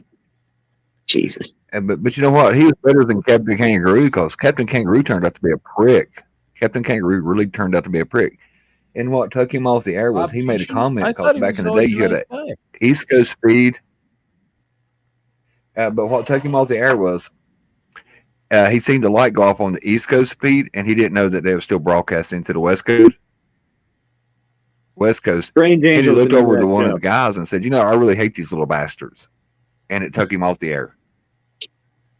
Yeah, and, I heard that. Yeah, but Captain Kangaroo was a fraud. He before, but really I didn't know like it the was kids. I think Captain Kangaroo had Yeah, other that was issues him. going on. What was it, Mr. Maybe. Yeah, well, first of all, the bad haircut. Hey. Mr. Green Jeans was a pothead. Yeah, that's what I was going to Yeah. say. Hey, you had to be hot as Bob fuck to wear that Keaton. haircut like that. Yeah, had to be. So, Bob Was it, Keaton. who's the guy that says there's no mistakes, just happy accidents? Bob Ross. Yeah. that's right. Yeah, he's prior Air Force. Captain Kangaroo No didn't wonder like we're himself twisted. as a Yeah, field no guy. wonder we're twisted. Yeah. So Well, so when he he was. looked in there with that red suit and that screwed up hairdo. Let's see. Does it say anything about the fall of Bob Keeshan? I always thought he went out gracefully and did a good job. That's all I ever knew, anyway. Yeah. If I heard the rumors, I disregarded them. But I was going. remember this. But what's your early? He would come in and would go, I can't- And then he'd shake his keys. Ching, ching, ching, ching, ching, ching, ching, ching. He'd hang the keys up on the hook to start the show. But I got something funny. There was a guy that would always sing like the thing for Mr. Rogers every time we came back in. He's like, "Yeah, welcome to my neighborhood." I'm thinking, dude, I do not want to put down roots here. Please don't sing that. But every time we come, but what is the earliest cartoon you remember, Sarah? Like, because I know I'm probably a little older than you, and Scotty's a little older than me. Mine was in black and white, so I know Scotty's was probably in black and white too, like Woody Woodpecker and all that. Well, mine was in cave drawings, not even black. Yeah, I was going to say I was going to say Steamboat Willie. I wasn't going to take you back that far. Talk about the House of Mouse. Let's see. How old was I? I can remember. Yeah, our photos were like the Flintstone cameras. Remember those? Yeah, there's The Flintstones, the little Jetsons, bird would there carve was out the picture in stone. Teenage Mutant Ninja Turtles, there was Real Ghostbusters, Scooby Doo. Yeah, I'm talking about potheads. Scooby and Shaggy. Are you still there? Say again. He's in deep thought. He's in deep thought. You can hear me and I can hear you. Your picture's frozen on this end. My picture is frozen. Yeah. How about now? Oh, now you're good. Yeah, I was answering a text. Sorry. So your earliest cartoon, Sarah, was what? You said Just the real listed like Ghostbusters? 5. Why is nobody listening to me? Well, I heard you, Oh, but we- I didn't know if I got the conclusive one. You Yeah. were talking about the real Ghostbusters and Teenage Ninja Turtles, Scooby Doo, Scooby-Doo. Jetsons, Flintstones. Jetsons, Flintstones. Those are the best. Was Yeah. it the Flintstones where they actually advertised Winston cigarettes on? No. No, yeah, that's what I'm saying. I remember the Flintstones when you'd see Fred and Barney out back making Wilma and Cigarette. Betty mow the grass, smoking a Winston. Yeah. Lost Jason. Yeah, I lost think Jason. the earliest cartoon I remember, I don't know if I was seeing them as they were being released or a few years later, but Mighty Mouse in black and Oh, white. I remember Mighty Mouse. Yeah, and Oh, Tom oh, and Mighty Jerry. Mouse. Oh, Mounty Mouse. Yep. And they were black and Yeah, white. Tom and Jerry. Yeah. Yeah. But you know, some of the cartoons that Tom and Jerry had, like with the Yeah, I remember like Tom and Jerry. the lady that was supposed to be his that would get them. Well, oh, And then you had the classic Bugs Bunny. you know, Oh, and Looney she picked Bugs that Bunny, yeah, the character classic like that Looney now. Tunes, definitely.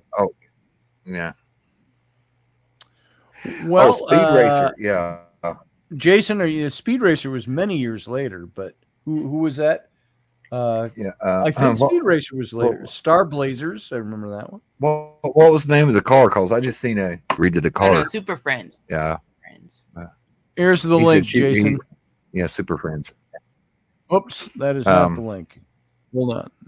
Let me get that for you. We're not going to be on very much longer, but come on, get back in to say goodbye anyway. Yeah. Yeah. Mutt and Captain Caveman. Do you remember Captain Caveman? Probably not off the top of my head. Captain. Yeah. We watched Captain Underdog. yeah. Dudley Seriously. Do Right. Underdog. Some of those. So, Huckleberry Hound. Mr. Wizard. What was it? Whiplash. Snidely what was the Whiplash. Whiplash guy's name? Snidely Whiplash. Simon Barr Sinister. I don't know, but whoever that was, it's Uchu Shinkan Yamato, not Star Blazers. Oh. Space Battleship Yamato. There it is. Hong Kong I grew Phooey. up I on- forgot about Hong Kong Phooey. Hong Kong Phooey. Yeah, Hong I Kong grew up Phooey. on Star Blazers. I grew up on Vanguard Ace, the Force 5, Star Avengers, Grandizer, or the Great Mazinger. Like, I grew up on like really kind of eclectic stuff, along with all of the normal fare. So it's very, very interesting.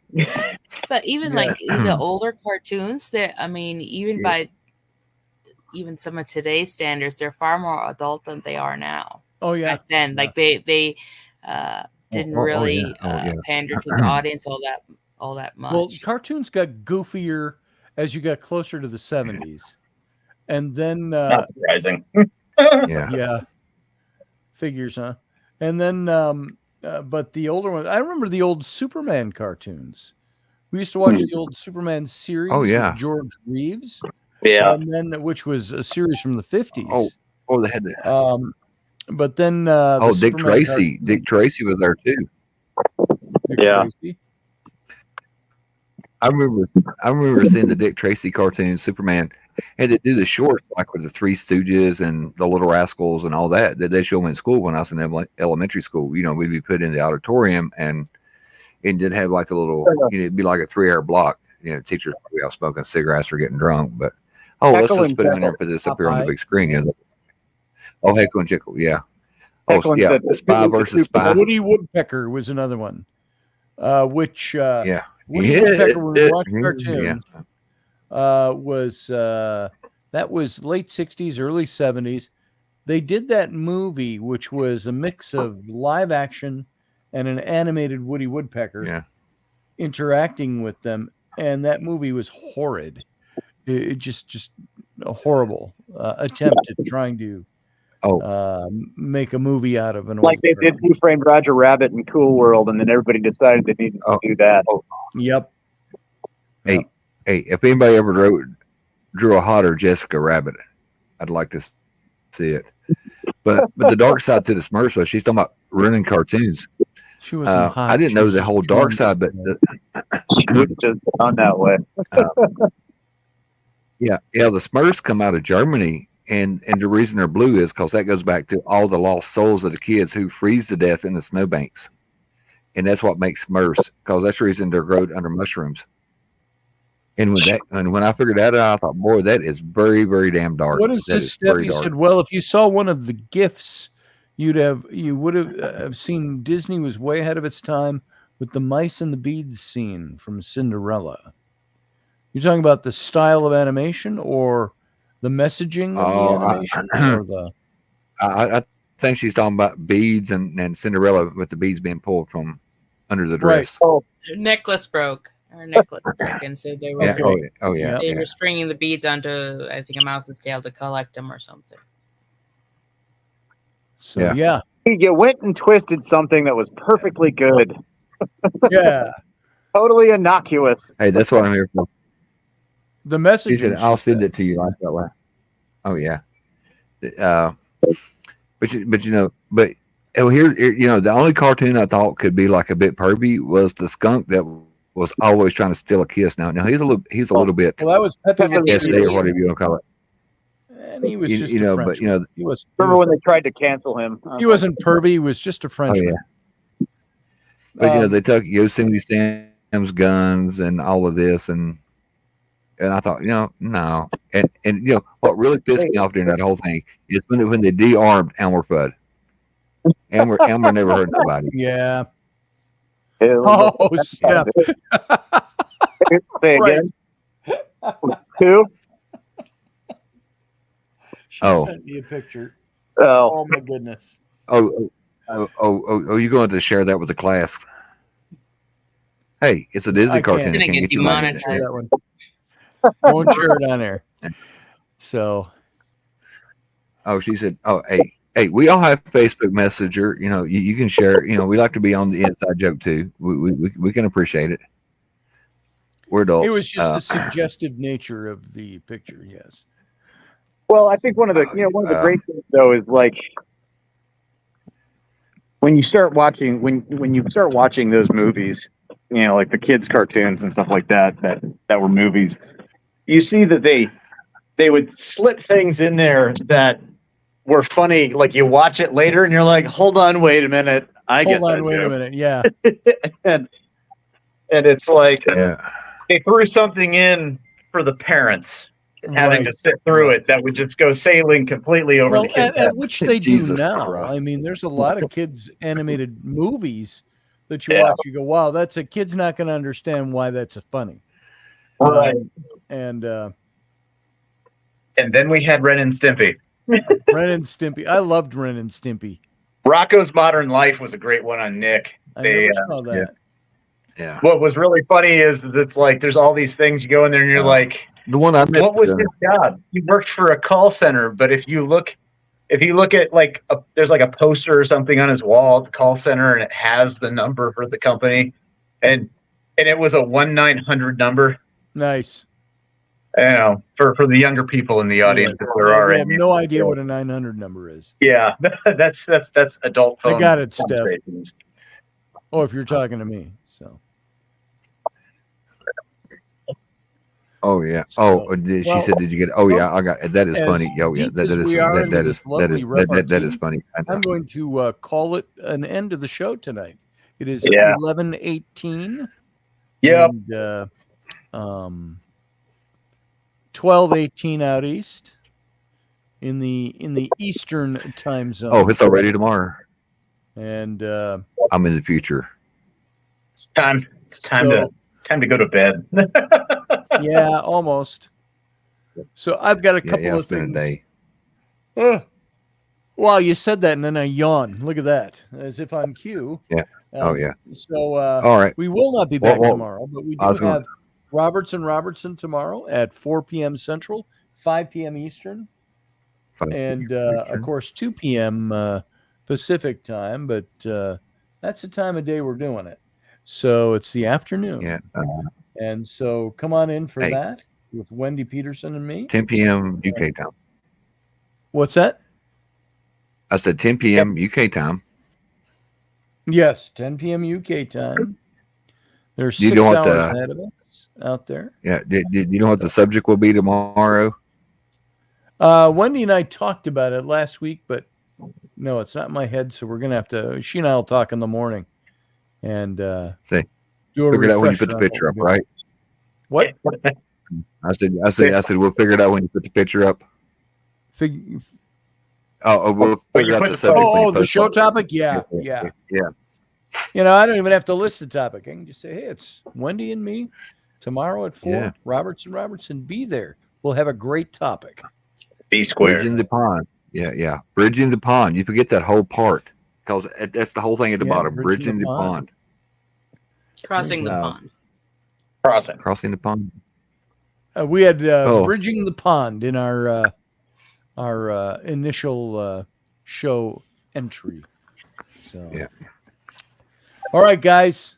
Michael, I'm going to let you go. Good to have you here, brother. Have a good night. Yes, sir. The rest of it. All right, you too, brother.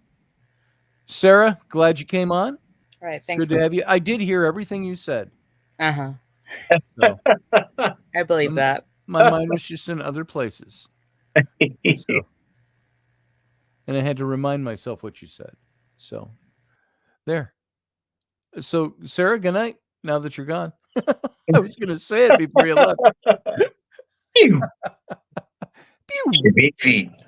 Yeah. All right, brother. All righty.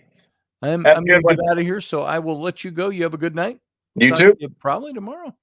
Yeah, hopefully. If I'm not stuck at work. Right. See you later. Later. All right, everybody else. Thank you for being here.